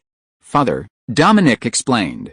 Blowing off an enemy's leg on the battlefield is far more useful than killing him. Far more useful. Steed looked at Dominic with skepticism, then turned his gaze to Charles. Charles nodded to Dominic, signaling him to continue. Dominic sighed softly. Blowing off his leg means the enemy is practically incapacitated and won't pose a threat to us. But he'll need several soldiers to carry him away for treatment, and afterwards, he'll need medics, medicine, supplies, and nursing care. If he survives by chance, he'll hardly be of any value. He'll only continue to drain the already strained German resources. Steed listened, dumbfounded, then suddenly laughed. That's right, Dominic, that's how it should be. That's how it should be. Cause trouble for the enemy. A little explosive can hold them back. Why not? Then, as if he had found a treasure, he took the blueprints and confidently told Charles, I'll produce it soon, Brigadier General. Just a few days. He glanced at Dominic afterward. He was already used to Charles's genius, so he wasn't surprised by Charles's performance. But today I discovered that Dominic also has talent. It would be even better if he could get rid of his unnecessary womanly compassion. Charles continued, also, we can produce larger mines to deal with tanks, of course, Brigadier General, Steed said, of course we need tank-destroying mines. He paused, then added, but how do we make it explode on tanks? I mean, enemy infantry will also trigger it. Pressure, Mr. Steed, Charles replied. A person weighs at most 200 pounds, but a tank is different, Steed exclaimed. Oh, understanding, his face lighting up with surprise. Yes, as long as we do some pressure control, it will only explode when a tank runs over it. God, what a brilliant idea. Dominic stared at Charles in astonishment. The idea was simple, but Charles's ability to say it so readily was remarkable, as if he had known it all along. However, this was not the end. Charles, amidst their astonished gazes, scribbled in his notebook, explaining as he drew, we can also produce a smaller landmine. It can be divided into two parts, the casing and the body. When triggered, the explosive charge inside the casing propels the body to a height of 1 meter, then a delayed fuse detonates the body. The image above shows the German-developed S-type landmine of 1930, which bounced to a height of 1 to 2 meters before exploding, nicknamed Bouncing Betty. Charles then placed a notebook in front of them. Of course, besides the explosive charge, the body must also contain steel balls, like a directional mine. Stead and Dominic were stunned. Landmines like that? Bouncing to a height of 1 meter before exploding, containing steel balls. They both glanced down at their groins. Just imagining the scene filled them with dread. Then Stead became excited. He saw countless orders, a flood of wealth, and the revitalization of the St. Etienne arsenal. He reaffirmed how brilliant his strategy of following Charles had been back then. If Charles were a competitor now, St. Etienne would have been crushed and spat upon long ago. Dominic swallowed hard, hesitatingly asking Charles, isn't this too cruel, Brigadier General? This is war, Dominic. Charles's voice was cold. There's a saying, mercy to the enemy is cruelty to oneself. Do you agree? Dominic was silent for a moment, then nodded slightly. The battlefield is a place where it's either you or me. If you hesitate to kill the enemy when you can, you'll be killed by them. If you have to choose between the two, of course, you choose to kill the enemy. Dominic sighed. You're right, General. I apologize, I'm not a soldier. I haven't faced the enemy on the battlefield. I haven't experienced this life or death situation, so I have no right to judge. Charles developed these things simply to save his own life and the lives of his men, Dominic thought. What choice would he have made in that situation? Should I let the enemy kill me? Perhaps this is the only way. Chapter 492 The Real Commander. The Verdun front was ablaze with a roar of cannons. Although it was a bright afternoon, the smoke and dust from the artillery fire obscured half the sky, plunging Verdun into complete darkness, and making the fortress itself seem like night. Inside the fortress, an enlarged map hung on the north wall of the command post. Pétain, in the dim light of the smoke, puffed on his pipe, his gaze occasionally shifting across the map, seemingly mentally deploying troops. The image above shows Henri-Philippe Pétain, then 60 years old, recently promoted to Major General. He was known as the Doctor of the Army for his opposition to the French Army's blind offensive first approach and his advocacy of defensive strategies. Pétain, like Charles, established his command post at Saint-Michel Castle, the closest castle to Verdun. This was because Pétain believed the Battle of Verdun was not merely a defensive issue, but also a logistical one. Only a secondary road could reinforce Verdun, which was frequently blocked by German artillery fire, making it extremely difficult to transport supplies, troops, and equipment.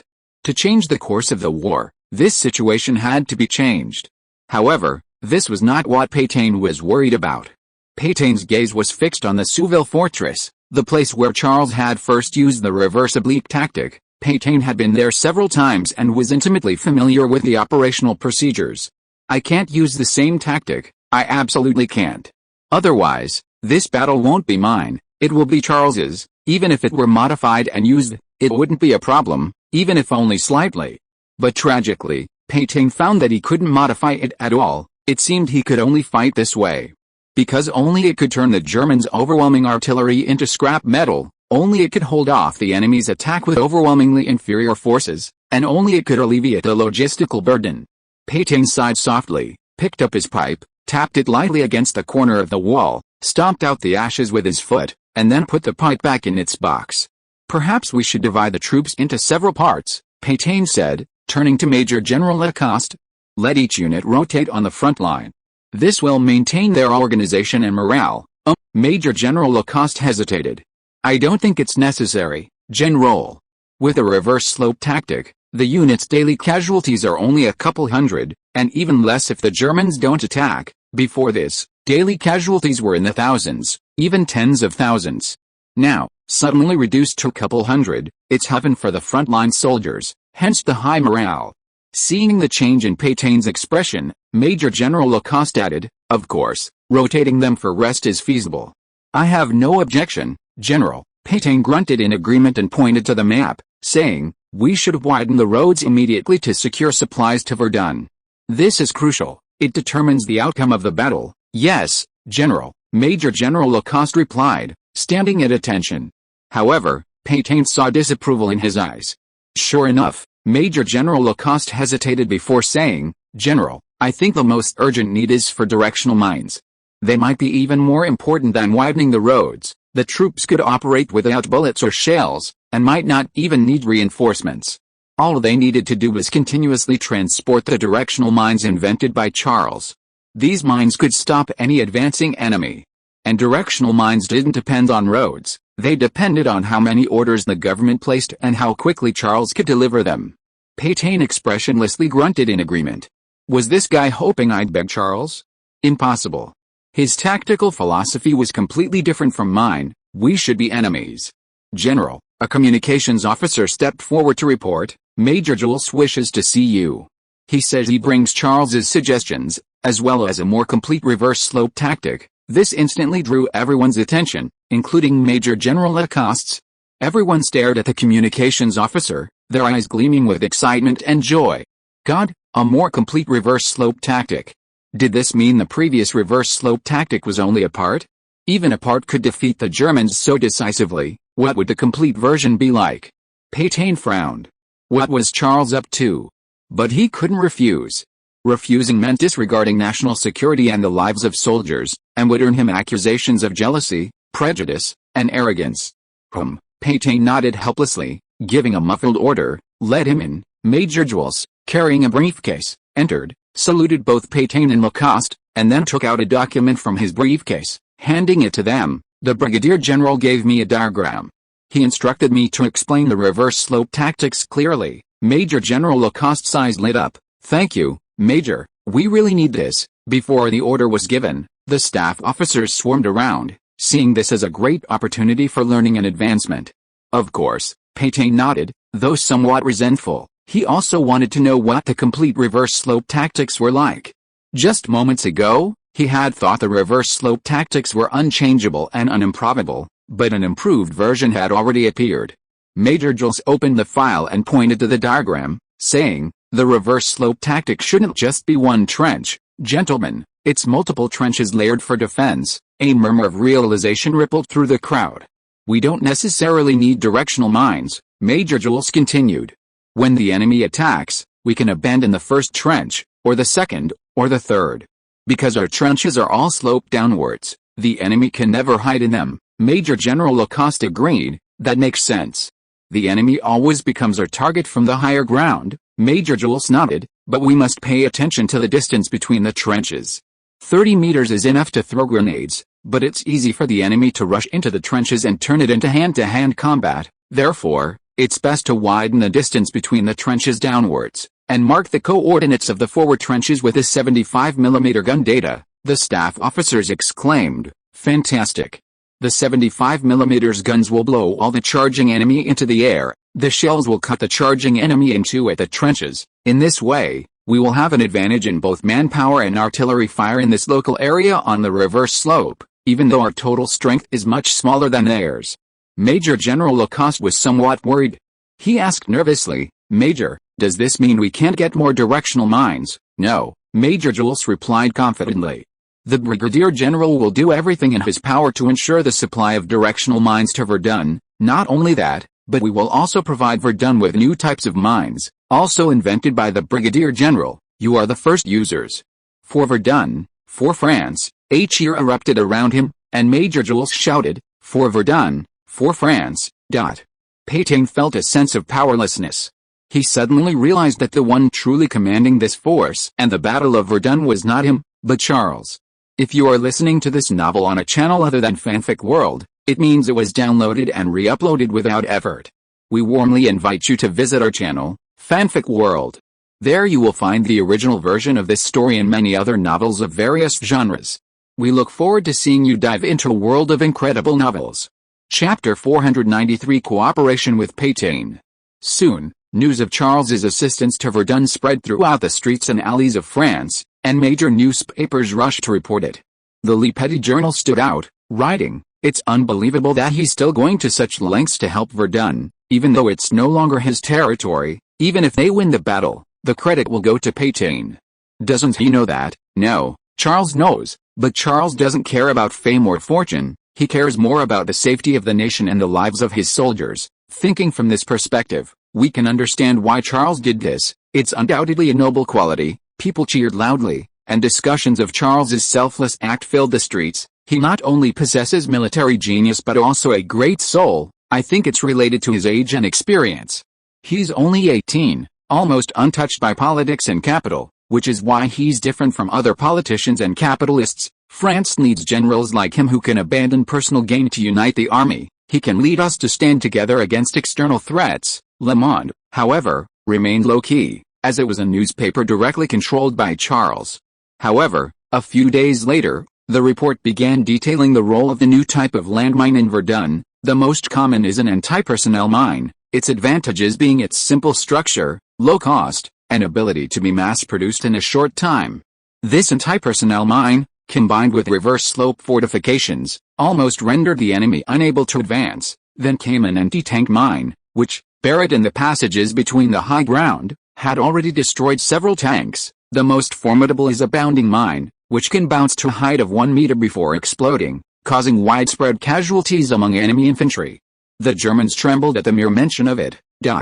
The article made no mention of Charles, yet it was everywhere. Everyone knew that Charles had invented these landmines, especially the one that could bounce to a height of 1 meter before exploding. No one had ever heard of such a mine before. People speculated with great interest, how does that mine bounce? How can it be controlled to explode at a height of 1 meter? This is amazing.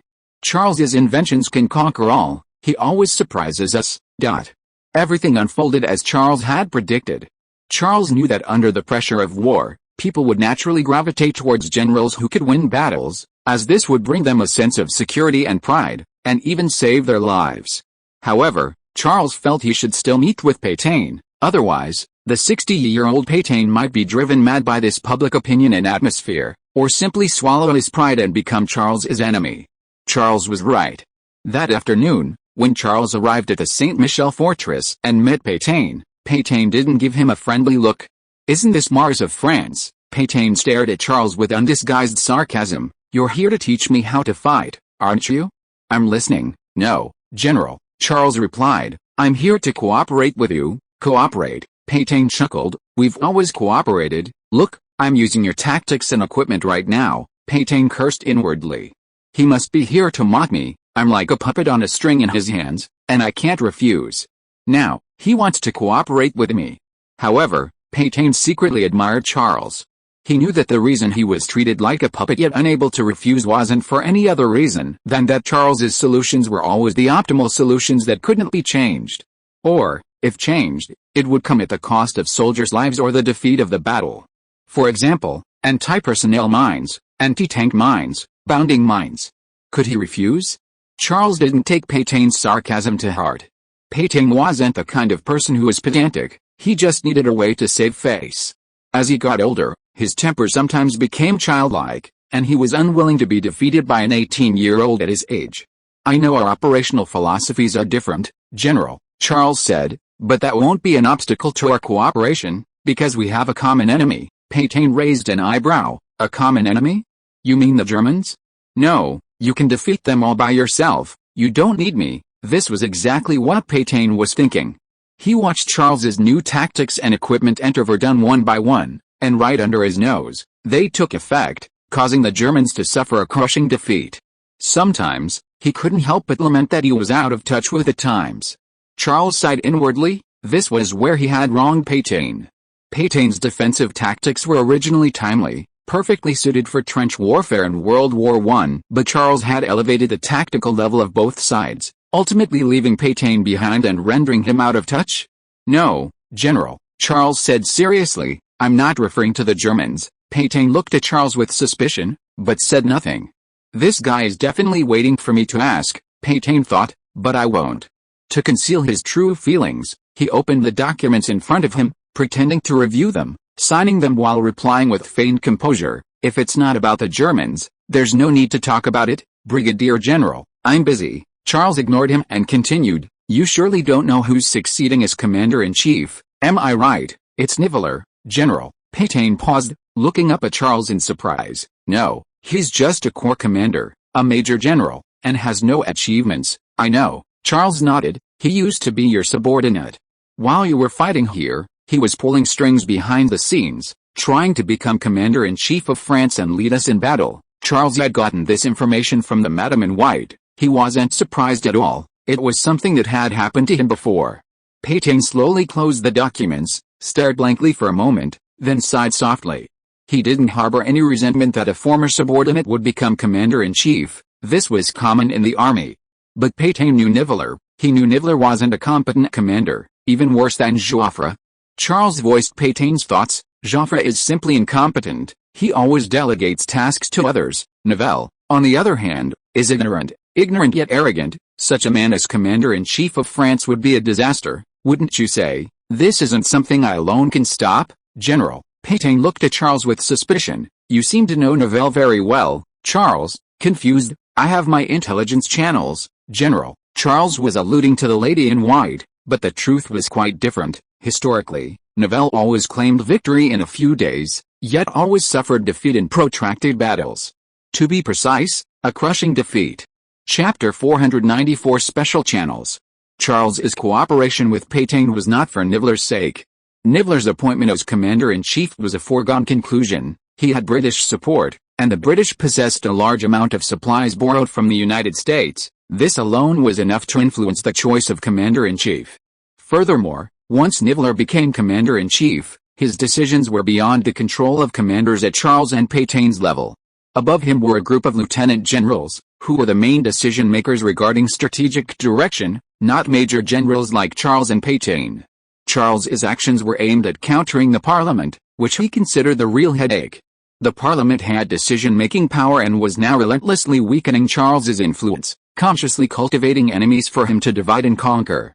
From this perspective, apart from Gallieni, everyone else, including the commanders of army groups North, Center, and East, were all Charles's adversaries. Previously, Foch had been biased towards Charles, but after Foch's dismissal, Charles was once again isolated.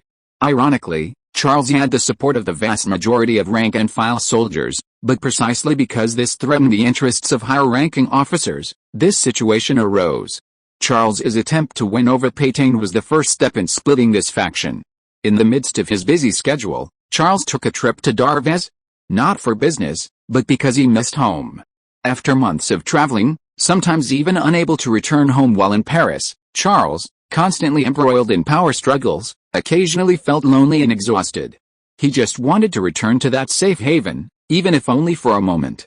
Camille seemed to understand Charles's feelings. Seeing Charles's car approaching in the distance, she rushed out, both surprised and delighted. However, when she saw the weariness on Charles's face and the dust on his uniform, her joy instantly faded, and tears welled up in her eyes. She rushed to him, tenderly embracing Charles, gently kissing his forehead, and murmuring, "It's all right, my child, you're home." Home. Charles suddenly felt incredibly sleepy and tired. If Camille hadn't supported him, he could barely walk. He stumbled back to his bedroom, barely managing to take off his overcoat before collapsing heavily onto the bed, letting out a long sigh, and falling asleep. Joka hurriedly drove back from the factory, but Camille stopped him. "He's already asleep," Camille said. Joka was somewhat surprised. He took out his pocket watch and checked it. It was only a little past 3 in the afternoon, but the next second he nodded in understanding. "He's done so much," Joka remarked. Camille choked out a tears welling up again uncontrollably, his gaze unconsciously drifting towards Charles's room. Charles slept soundly until dawn. If Joka hadn't woken him, he would have continued sleeping. Djokovic didn't want to wake Charles, as Charles had told Laurent yesterday that he needed to go to Belgium today. Charles spent some time washing up, looked in the mirror, and finally felt a little more refreshed. It was strange, before, when Charles wore his military uniform, especially with the 2 stars on the collar signifying a brigadier general, he always felt a surge of energy flowing through him, making him unconsciously excited. Now, he felt nothing at all. Only thinking about the day he could get rid of this burden and become a civilian who didn't need to worry about anything. Remembering the look in Camille's eyes when he saw him yesterday, Charles patted the dust off his clothes, then wet himself, paying special attention to the blackened parts of his uniform to make it look cleaner, before going downstairs. He didn't want Camille to worry like he had yesterday. Breakfast was plentiful, Charles's favorite apple pie. Joka asked casually, tired. Not really. Charles glanced at the kitchen, where Camille was washing fruit. I was just busy with things that were done recently, but things have stabilized now, so things will be much easier from here on out. Charles thought this answer would reassure Joka and Camille. He was halfway there. He noticed Camille sigh with relief, while Joka gave Charles a half smile and secretly gave him a thumbs up. Joka knew what was going on. If it were really as Charles said, he wouldn't be in such a hurry to return to Belgium. Good heavens, it seemed the entire defense line couldn't function without Charles. What were the other generals doing? Busy learning from Joffre? Camille came out with a plate of grapes and plums and handed Charles a glass of milk. I heard the front-line troops are using a rotation system. Shouldn't you also have rotation time? This question stumped Charles. Generals rotated too? At the same time, Charles was also somewhat surprised that Camille knew about the rotation system used by the troops. Djokovic chuckled and explained, she knows far more than you think. Through special channels Charles understood, the so-called special channels were the gossip among his extended family. Suddenly, Camille asked, I also heard you have a girlfriend, and she's in Paris. While we haven't heard anything about it, Charles froze instantly. Mom, we haven't officially confirmed our relationship yet. Really? Camille countered, her tone tinged with displeasure. But why did I hear you've already met her parents? Charles was stunned. This special channel was incredible, even news from Belgium reached here. He turned to Djokovic for help. Djokovic, eating his food, simply shrugged, I can't help you. Charles, are we supposed to wait until your wedding to find out who she is? Camille added, judging from the current situation, we might not even know by the time we get married. Then, quite naturally, they join forces, exchanging words. You're right, she's in Paris, only 10 kilometers from us. But she went to Belgium to meet her parents instead of us. I think meeting each other's parents means the relationship is established. Absolutely, but here it's not established. Does that make sense? No way, that's definitely an excuse. Charles rolled his eyes, he felt isolated once again. After a long string of small talk, Camille finally revealed his true purpose. Next time you come, you must take her with you. You have a car, and Major Laurent too. All you have to do is pick her up. But Mom, otherwise, we'll go find her ourselves, Camille interrupted Charles. Trust me, I can find out her address, and I also know her name is Lucia. Charles raised his hands in surrender. Okay, I'll talk to her, but I'm not sure if she'll be willing to come. Charles was telling the truth. After all, this was just playing along. Camille smiled meaningfully and affectionately patted Charles's head. This silly boy. He was actually worried she wouldn't want to come. Chapter 495 Even a small mosquito is still meat. Antwerp Airport was bustling as usual, fighter jets roaring up and down the runway, their propellers and wings kicking up clouds of dust that mingled with engine smoke and gave the airport a faint smell of gasoline. King Albert I and Colonel Otten stood proudly at the edge of the airport, followed by a group of high-ranking officials from the new Belgian government and a military band, dressed in formal attire and holding various instruments, ready for action. King Albert I wore a rather extravagant commander's uniform, a sword at his waist, exuding an imposing air. Colonel Otten, in a new uniform, still holding the rank of colonel, looked quite dashing but was clearly there to compliment Albert I. Albert I glanced at the sky, seeing no sign of any aircraft, and turned to those behind him, saying, Mr. Boyda, have you decided how to address the Admiral? Boyda, owner of the FN arms factory, quickly stepped forward. Yes, Your Majesty, I have. Very good, Albert I nodded in satisfaction. Boyda glanced nervously at Browning beside him, who nodded slightly to indicate he was ready as well. At that moment, the lookout shouted, They're here, Your Majesty. Charles's aircraft, 4 camels appeared in the sky, 2 in front and 2 behind, protecting a modified Avro in the middle. The latter was manufactured by the Ericsson Aircraft Factory, slightly modified and fitted with a more powerful engine, increasing its speed to around 150 kilometers per hour. This was obviously safer, as many German fighters couldn't reach this speed and therefore couldn't intercept it. Another advantage was that it was compatible with the Camel's speed of 195 kilometers per hour. Albert I observed the increasingly low flying formation of aircraft, and at the opportune moment, turned to those around him and ordered, "Ready." The band leader immediately raised his hands and waved his baton, and the band members nervously assumed their positions. "Play music." Albert I waved his hand, and the song of the Brabants filled the air above the airport. Charles was almost startled by the scene. He thought the airport was holding some kind of event. It wasn't until the plane came to a smooth stop in front of the formation, and Albert I greeted him with a warm smile, that he realized it was a welcoming ceremony prepared specifically for him. "Brigadier General, my friend," Albert I gave Charles a big hug, "congratulations on your victory once again. Your name and achievements have shocked everyone following the war, especially after you successfully turned the tide at Verdun in just one day." This wasn't just empty talk. What was even more astonishing was that Charles had defeated Joffre and successfully removed him from the position of commander-in-chief. Albert I, a seasoned politician, knew what this meant. Charles's ability to remove a high-ranking French general, a commander-in-chief, speaks volumes about his influence in France. Colonel Eaton, on the other hand, was preoccupied with directional mines, landmines, anti-tank mines, and bounding mines. If Belgium possessed these and integrated them with its fortified defenses, it would be perfect. And of course, there were the reverse slope fortifications. Officials rushed forward to shake Charles's hand. "Congratulations, Brigadier General, a brilliant battle. Everyone is praising your achievement, it boosted morale and gave us hope for victory." Reporters swarmed around, awkwardly searching for angles, their fingers twitching as they snapped photos to capture every precious moment. Charles, while dealing with them, glanced questioningly at Tigny, who stood to the side.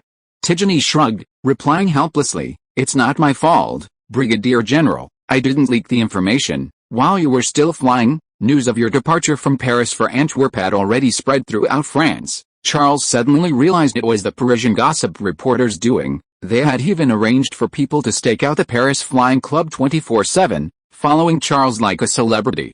This served as a wake-up call for Charles. He needed to be more careful on future trips, otherwise, if the Germans found out and sent fighter planes to intercept him, he wouldn't even know how he died.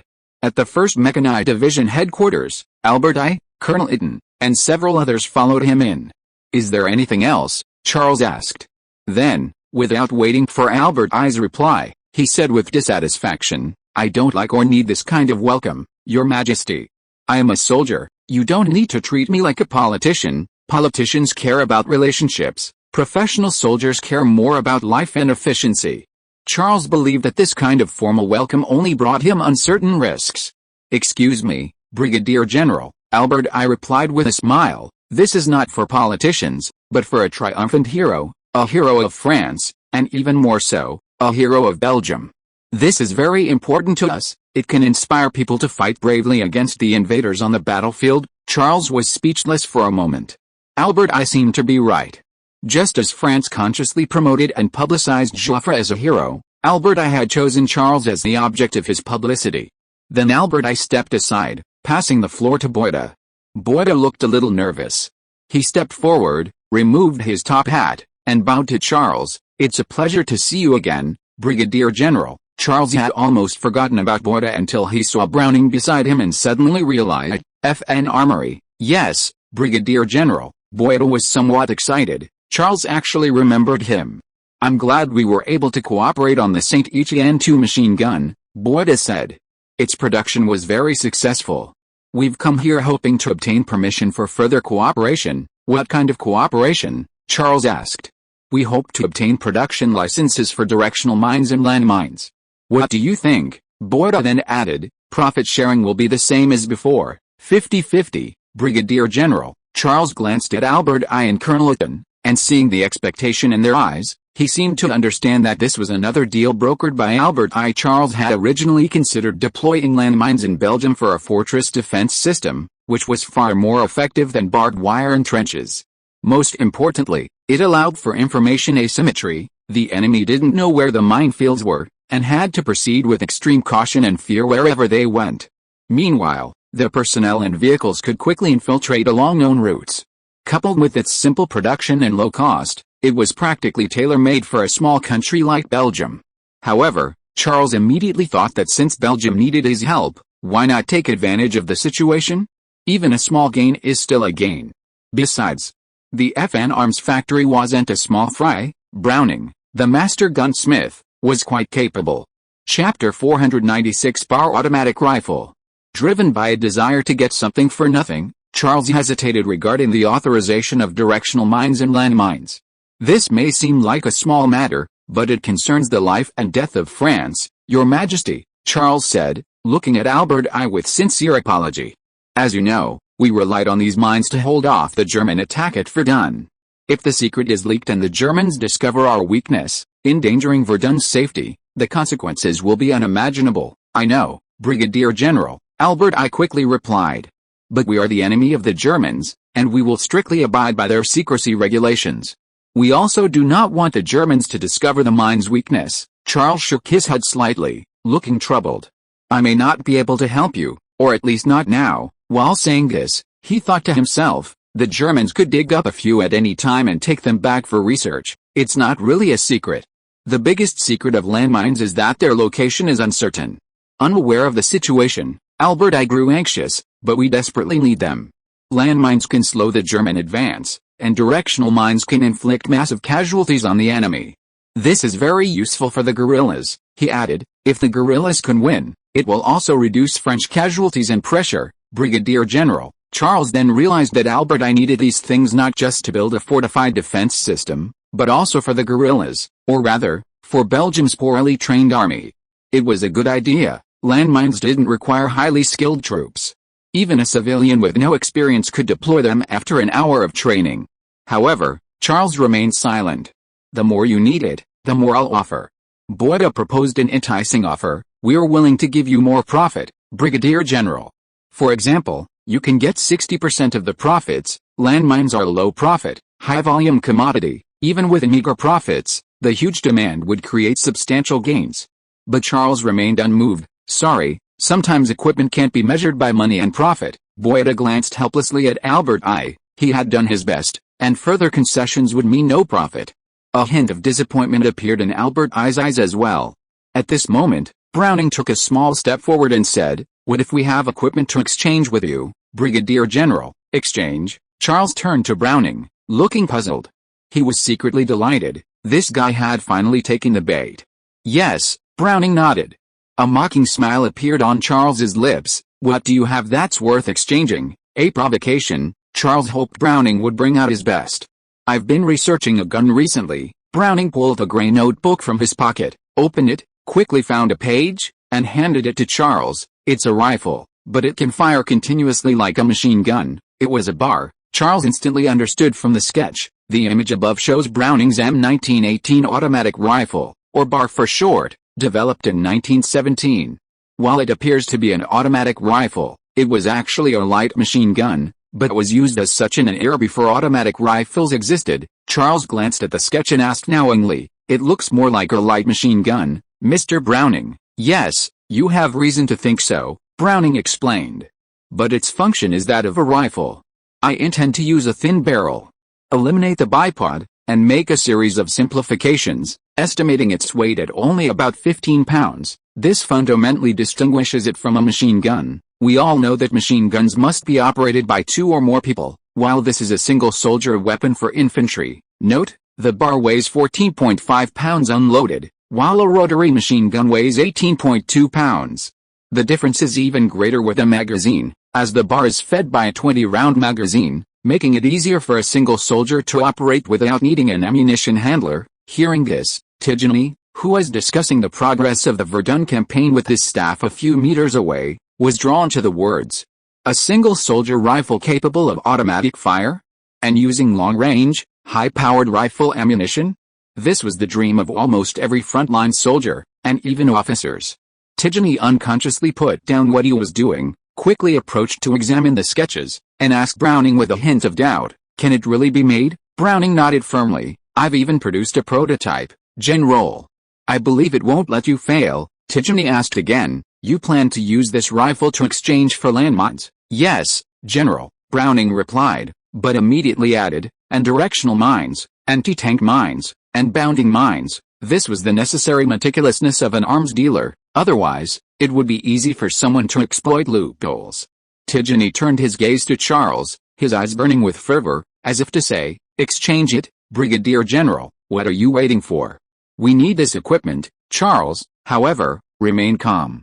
He asked Browning, "Have you considered the taper problem of French ammunition, sir?" Browning was taken aback. He hadn't. But he quickly regained his composure. "I've heard that the St. Etienne arsenal has successfully developed a new type of ammunition, one without the taper problem, but St. Etienne hasn't had time to develop a new rifle." This was true. It was a 7.5mm rimless rifle cartridge, a copy of the Mauser rifle cartridge. The St. Etienne arsenal was already producing it in small batches and developing a new rifle. Charles continued to find fault, but the thin barrel inevitably leads to poor sustained firepower, and it's impossible to change the barrel in single-soldier combat. Moreover, the recoil is too great during continuous fire. Ordinary soldiers might not be able to withstand it. There's also the weight issue. 15 pounds is still much heavier than a regular rifle. How do you solve these problems? Browning was speechless. He too had struggled with these issues, but Charles had easily figured them out with just a glance at the sketches. Charles knew the solution: develop an intermediate power cartridge to produce a true assault rifle. Of course, Charles wouldn't point it out, otherwise, FN would be producing assault rifles instead of St. Etienne.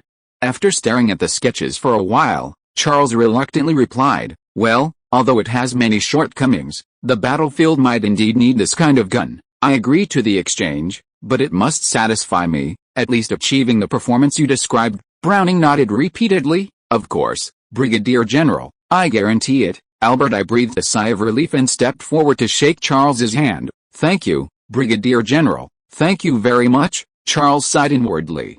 This was the fate of small countries, being fleeced yet still having to be grateful.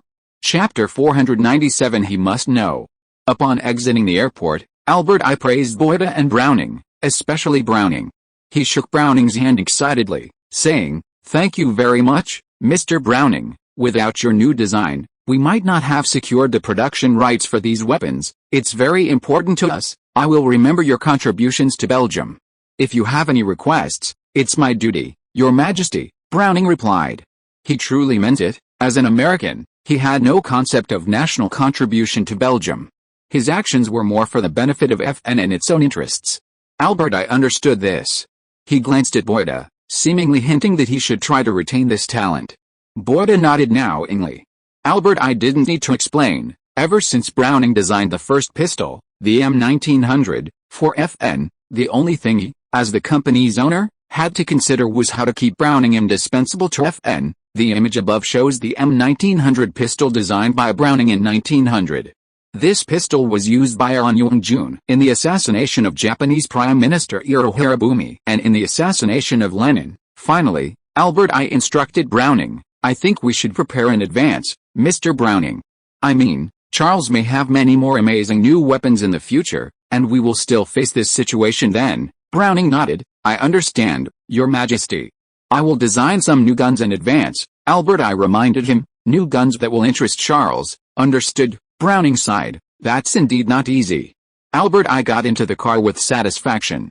He hadn't driven far when he said to Colonel Itten with lingering fear, "It's good that we have Browning." "Yes, Your Majesty," Colonel Itten replied. "I was somewhat surprised that Charles, besides its military talent, could rival FN's chief firearms designer in firearms development, and even seems to be surpassing Browning." Albert I stared at Colonel Eden in disbelief, and after a long pause, said, "My God, you're surprised by this?" Surprised that Charles could rival Browning. Colonel Eden was taken aback. Did I say something wrong?" Albert I waved his hand in front of Colonel Eden and emphasized, "Shouldn't we be surprised that Browning could rival Charles?" Colonel Eden was bewildered. He didn't see any difference.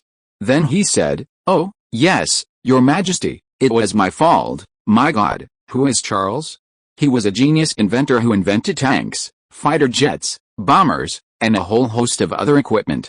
He also had the St. Etienne II and firearms, and recently, he'd heard that new guns were being secretly trained in his troops. And he actually thought Charles's talent in firearms was inferior to Browning's, and naturally ranked him after Browning. Of course, Colonel Itten quickly emphasized, Charles is equally talented in firearms, no one surpasses him, not even Browning. Albert I then let Colonel Itten off the hook, leaning back and saying slowly, think of Charles's expression when he received the design sketches, Colonel. He wasn't actually very interested, he reluctantly exchanged them with us, and part of it was out of friendship. He considered us friends, so he couldn't refuse our request. Colonel Itten nodded repeatedly, of course, Your Majesty. Charles is a very reliable friend, he is trustworthy and worth befriending. Albert I smiled slightly and said nothing. This was utter nonsense. Charles wasn't just a friend, he was Belgium's savior. On the highway in another direction, in a car heading to the Ghent plant, Boyda and Browning were also discussing what had just happened. Thanks to your design, Boyda said with a look of relief, then asked, how did you come up with this gun? The inspiration came from the St. Etienne II, Browning replied. At the time, I was thinking, if the army needed to lighten the Maxim machine gun, turning it into a light machine gun that could be operated by two people and moved quickly, could it be further lightened until it could be operated by a single person? Boyda nodded. Then the bar was born. A very good idea, it swayed Charles's resolve. Browning frowned but didn't answer. Boyda noticed Browning's expression and asked suspiciously, is there a problem? Browning was silent for a moment, then said thoughtfully, this is my masterpiece, Jonathan. Jonathan was Boyda's nickname. Boyda usually called Browning John. I had high hopes for it, even hoping it would replace all rifles, but it seemed insignificant in Charles's eyes, the way he looked at the sketches, his expression, the tone of his voice, it was like pity for me. Boyda nodded slightly. I understand, John. But this is already quite an achievement, he is Charles. You should be proud of this. No, you don't understand, Browning interrupted Boyda. It's not just that, there's something else in his eyes, Boyda sighed inwardly. This was perhaps the first time Browning had been defeated and looked down upon. Having always been high above in this field, it was naturally difficult for him to accept. Browning muttered to himself, unbelievable, he saw the bar's flaws at a glance, all of them, he even knew it couldn't have its barrel replaced. Was it because there was no carrying handle on the barrel? Amazing insight, no, his eyes were like, suddenly Browning froze, then exclaimed, he knew, Jonathan, he knew what? Boyda looked confused, a flicker of fear in his eyes. He hoped this guy wouldn't have a breakdown now, if he lost his mind, everything would be over. He knew about this gun, Browning stared, he had the same idea, I mean, he developed a similar rifle. Boyda paused for a moment, then, understanding Browning's meaning, his anxiety subsided somewhat. At least he wasn't insane. Are you sure? Boyda asked. Yes, I'm sure, Browning nodded heavily. It must be. He knew the gun's weaknesses with just one glance. It wasn't that he reacted quickly, he had considered this kind of gun. Browning's mouth dropped open. God, he probably knew how to solve these weaknesses, which is why he was dismissive, why he agreed so reluctantly, Browning recalled Charles's expression at the time, becoming even more certain. He immediately shouted excitedly to the driver ahead, turn around, Stein, we're going back to the airport. After transmigrating, Carlo found himself in the Middle Ages, a lowly conscript participating in the 100 Years' War between England and France. Facing this chaotic era, Carlo treads on thin ice, acting cautiously, rising through the turbulent Middle Ages until he reached the crown. This throne of France could very well be mine, Carlos. Chapter 498 Cooperation. Antwerp Airport. Charles looked at Browning's bar sketches for a while longer, then tossed them to Tidjany. It's yours, Charles said. What? Tidjany stared blankly at Charles, not understanding what he meant. Didn't you complain that your troops didn't have submachine guns? Charles got up and made himself a cup of coffee. This rifle can be prioritized for your troops. Tidjany's eyes lit up instantly. This is true. This was a pleasant surprise. He had originally thought that this new gun would be issued to armored units before mechanized units, since armored units needed to be at the forefront of the battles. Of course it's true. Charles stirred his coffee and sat back down at the table, his tone slightly dismissive. You think it's a good thing, of course, Brigadier General. Tidjany nodded emphatically, holding the sketch as if he had found a treasure. "It's definitely a good thing," Charles casually asked. "Tell me your understanding of it, and how you plan to deploy your troops." Tycoon stared at the sketch for a while, then said slowly, "I think we should select soldiers with excellent physical fitness to use it, 1 or 2 per squad. I'm not sure, we'll have to try it out after we get the guns." Charles nodded. Tycoon's understanding was correct. He hadn't blindly said, "I want everyone to have this gun, to use it to eliminate all rifles." The idea was tempting. Imagine the scene, automatic rifles firing wildly at the enemy position covered in flying bullets. But the reality was, most soldiers couldn't handle this gun. The heavy gun, the recoil during bursts, and the at least 200 rounds of ammunition would all cause significant trouble for the soldiers using it. Note, a bolt-action rifle carries about 100 rounds of ammunition per load, but the bar is an automatic rifle. Even 200 rounds might not be enough for a single battle.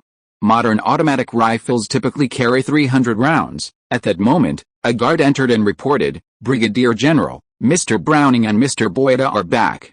They want to see you." Charles nodded, calmly continuing to drink his coffee.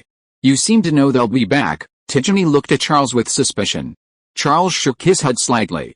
He didn't know that, but he knew why Browning had returned. Charles should have at least thought for a while or asked a few questions when he saw the sketch. It was this that aroused Browning's suspicion. Sure enough, Browning strode quickly to Charles, panting, and asked, "General, you know this kind of gun, don't you?" Charles hadn't yet thought of an answer. "What I mean is," Browning explained, "you've also considered designing a similar gun, haven't you?" Charles paused, then nodded. "You could say that, Mr. Browning. I have, but you've acted faster than me. You've even made a prototype." Browning laughed heartily. I knew it. With that, he pulled up a chair and sat down opposite Charles, the movement fluid and natural, as if having a long conversation with an old friend. Boyda was astonished. How could he be so casual in front of a brigadier general? He was about to step forward to remind him when Charles stopped him with a look. Browning, completely oblivious to Boyda's subtle movements, sat down and eagerly said, "General, I was actually inspired by you, specifically by Saint Etienne II. Since I could think of that, you certainly could too. After all, it was you who converted the heavy machine gun into a light machine gun, giving it better mobility." Browning's words were somewhat abstract, disjointed, and illogical, but Charles understood. He went along with it and continued, "Oh, yes, since a heavy machine gun can be converted into a light machine gun, a light machine gun can be converted into a rifle. So, the bar was born." Browning laughed excitedly again, a loud and unpleasant laugh, like a pig's squeal. "That's what I thought too. Unbelievable, such a coincidence, but it's not surprising at all, is it? Because it's a trend. We just saw its trend." Browning naturally used "we," treating Charles as one of his own kind. No one knows how lonely a man like Browning is, nor how difficult it is for him to find someone with shared interests and someone he can have a conversation with. But Charles didn't respond, he simply gazed at Browning. "Is there a problem?" Browning's smile gradually turned to confusion. Then, Browning suddenly understood. "You know something, don't you? Something different from what I thought." "Yes, I knew it, although I did the work first." "You thought ahead, you know how to avoid the flaws of the bar." Charles hummed in agreement, otherwise Browning would see it as disrespect, an insult to his intelligence. "But I can't tell you, Mr. Browning," Charles said directly. "Because there are many reasons." Browning nodded in understanding. "I understand, General. This is your idea, it belongs to France, and he glanced back at Boyda standing behind him, a hint of helplessness in his eyes. "I belong to FN, to Belgium." Browning sighed softly. "You're right. You shouldn't tell me the answer, I'm sorry, I just wanted to know." Charles nodded in understanding. It was a thirst for knowledge, not malicious plagiarism. Unbeknownst to them, Boyda, standing behind Browning, felt a chill run down his spine upon hearing this, as if he had fallen into an ice cellar. This was not a good thing, Boyda thought. Anyone could see that Charles was Browning's best partner. Combining their ideas would surely result in designing the world's best gun. Even more serious was that they appreciated each other. Yes, they were like old friends. Despite having only known each other for a short time and a significant age gap, they could miraculously think alike. "I can't be an obstacle between them," Boyda thought, "otherwise FN will lose Browning." Without a doubt, thinking this, Boyda quickly stepped forward to persuade him. No, no, I don't think these are problems, General. Then Boyda looked at Browning. I have a suggestion. What? Charles asked, though he could guess some of it. Why don't we cooperate? Boyda said excitedly. FN and Saint Etienne cooperate. We have a common enemy. We both want to produce the best equipment. We both have. Boyda waved his hand at the two men, indicating that both sides had excellent firearms designers. Browning's eyes lit up instantly. It was indeed a good suggestion. But soon, his excitement faded, and he smiled self-deprecatingly, saying to Boyda, "No, Jonathan, the general can achieve what he wants without us. He doesn't need to cooperate with us." Browning shrugged with a wry smile. He had never felt so humble. Boyda thought it made sense. Charles had the creativity, and the Saint Etienne arsenal could bring it to fruition, so why cooperate with FN? What they didn't know was that Charles saw it as profitable. It would give him more complete control over Belgium's military industry, access to Browning's talent, and control over FN's production capacity. All he had to give up was a share of the profits. Why not? Chapter 499 adds another condition. As a capitalist, Charles certainly wouldn't easily reveal his hand. He followed Browning's lead, feigning regret. "Yes, I don't seem to have a reason to cooperate." This was actually a wake-up call for Boyda. A reason? Yes, a reason. General, Boyda hesitated slightly. If we cooperate, the French army's bullets and shells can be produced by FN, which can save a lot of transportation costs and time. Charles hummed in agreement. That is indeed beneficial, but I think this is also a Belgian issue. The French army came here to liberate Belgium. Belgium, not France, should be more concerned about this issue. Helping the French army produce ammunition is their duty, not a negotiating condition. Boyda looked slightly embarrassed. He had only considered the reason and hadn't thought of this aspect. Then he frowned and said, "We also have a branch in the United States. Cooperation can facilitate your expansion into the American military market." Charles raised an eyebrow. This was indeed tempting, very tempting indeed. The United States would enter the war in about a year and a half, at which time its troops would need a large amount of equipment, light and heavy machine guns, submachine guns, landmines, all things the U.S. military desperately needed, plus tanks, armored vehicles, and the like. It would definitely be a huge business deal.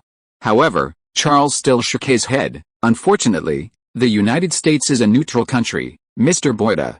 Their need for equipment is not great. Boyda was so anxious that beads of sweat appeared on his forehead. No, this cooperation couldn't be allowed to fall through.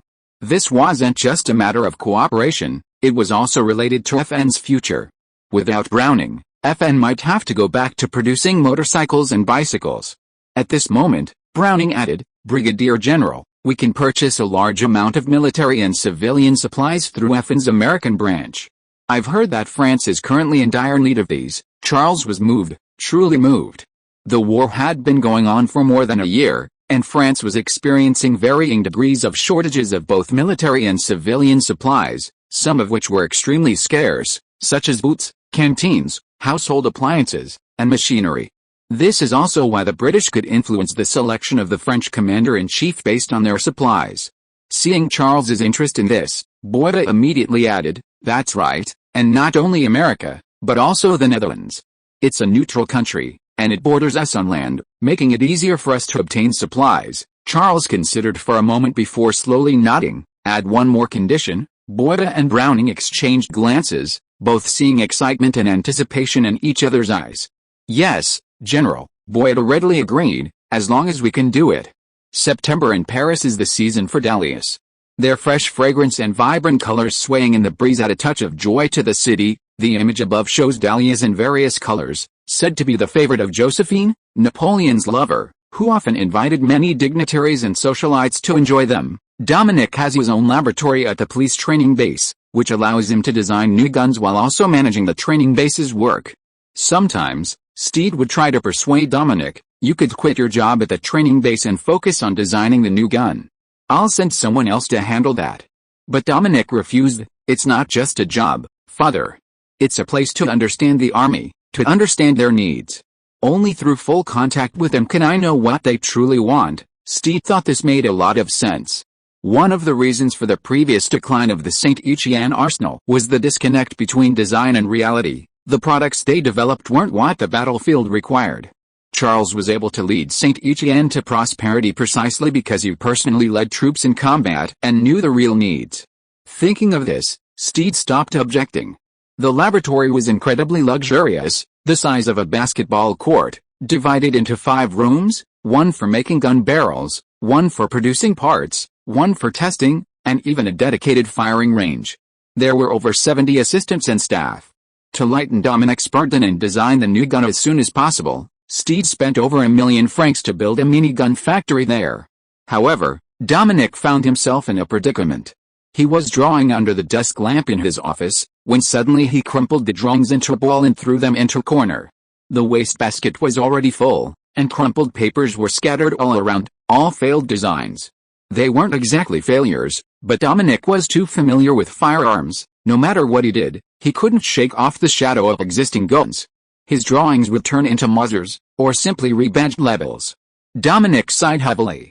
His mind was a mess. All the guns seemed the same, and the designs were all very similar. Was he truly incapable of anything without Charles's guidance? He remembered Charles's words, "You will become another Browning, the Browning of France." No, Dominic sighed, "I am nothing." Being able to use a gun, being obsessed with guns, and designing a rifle of one's own were two different things. "Colonel," at that moment, the secretary handed Dominic a telegram. "It's from the Brigadier General. He's asking if you'd be willing to be Browning's assistant." Dominic grunted in response, still pondering his plan. After a moment, he suddenly looked up at the secretary. "What? What did you say?" "Browning." The secretary repeated the telegram's contents. Dominic took the telegram incredulously, examining it closely, then gave a bitter laugh. "The key is whether Browning wants me as his assistant. I'm useless, I'll only cause him trouble." Just then, another telegram arrived. "He's right here beside me. You just need to answer yes or no." Dominic froze. He seemed to understand Charles's meaning. Browning had agreed, now it was up to him. The next second, Dominic snapped out of his daze and shouted to the secretary, "Reply immediately."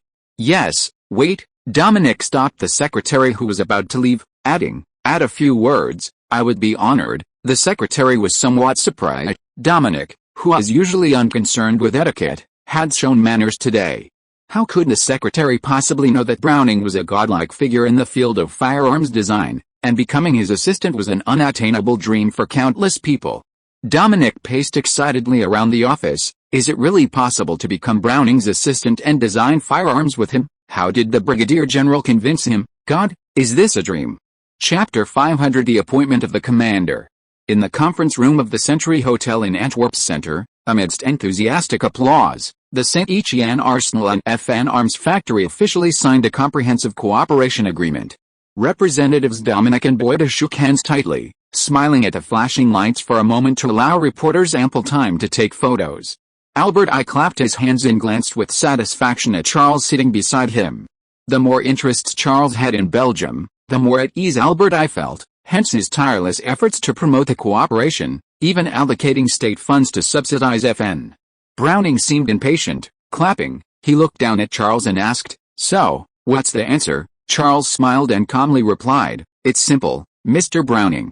Think of your shotgun, I mean the Browning A5. Browning was taken aback, then his mouth gaped open as he realized, semi-automatic, like the Browning A5, semi-automatic. How come I didn't think of that? The answer was indeed semi-automatic. Fully automatic fire based on full-power ammunition should be a machine gun. If a machine gun is forced to be used as a personal rifle, its shortcomings will be unavoidable.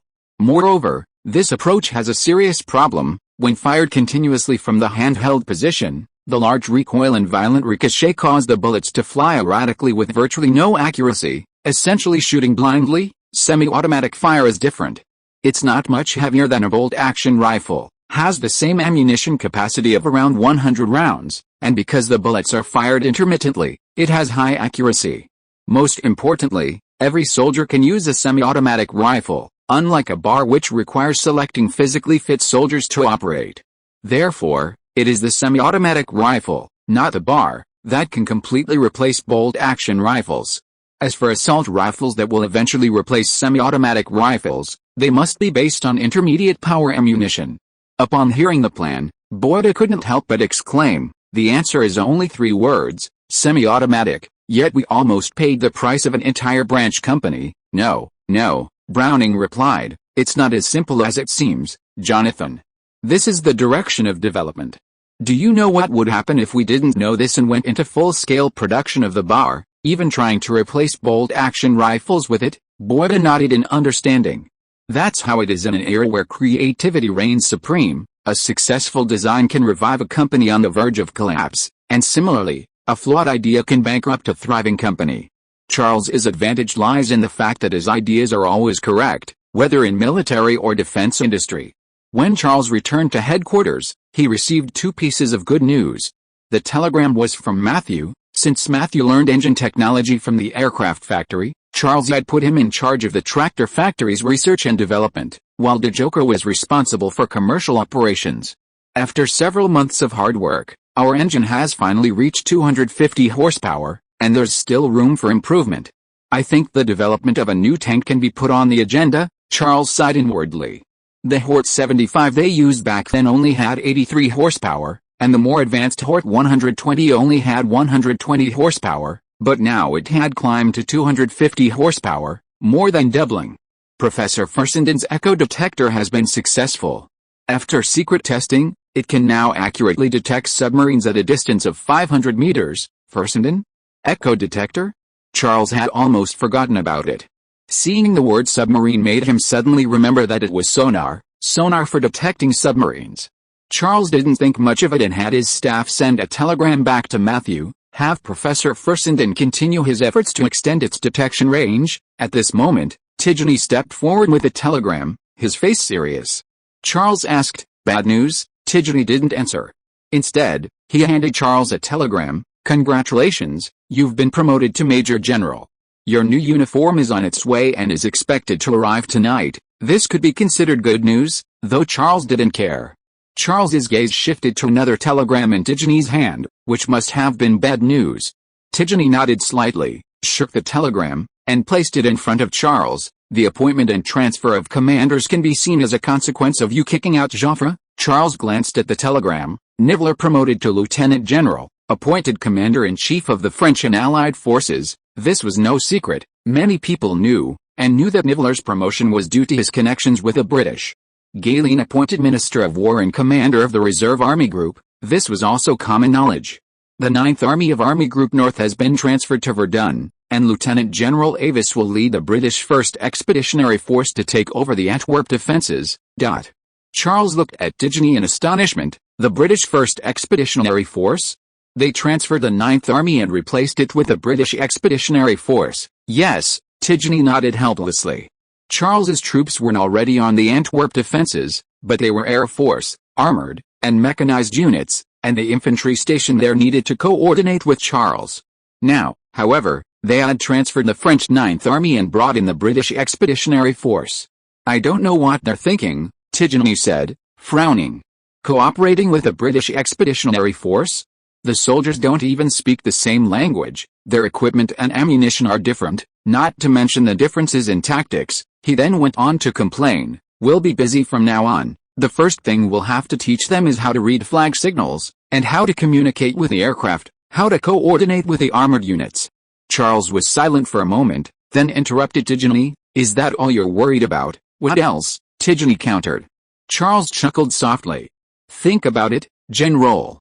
What do the British most want in exchange for their mouthpiece? Niveler, being put Commander-in-Chief, at the cost of supplies." Tidgeny was taken aback, then his mouth gaped open and his eyes widened. "Military merit?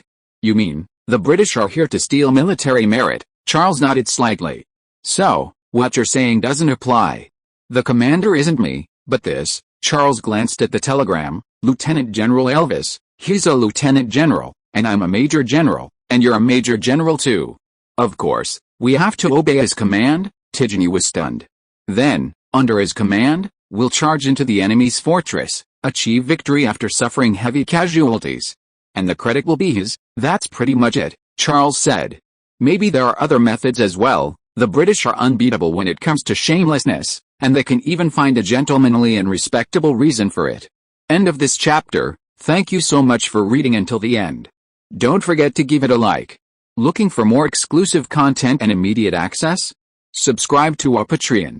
Remember, every like, subscription or donation encourages us to continue. Thank you all. See you in the next video.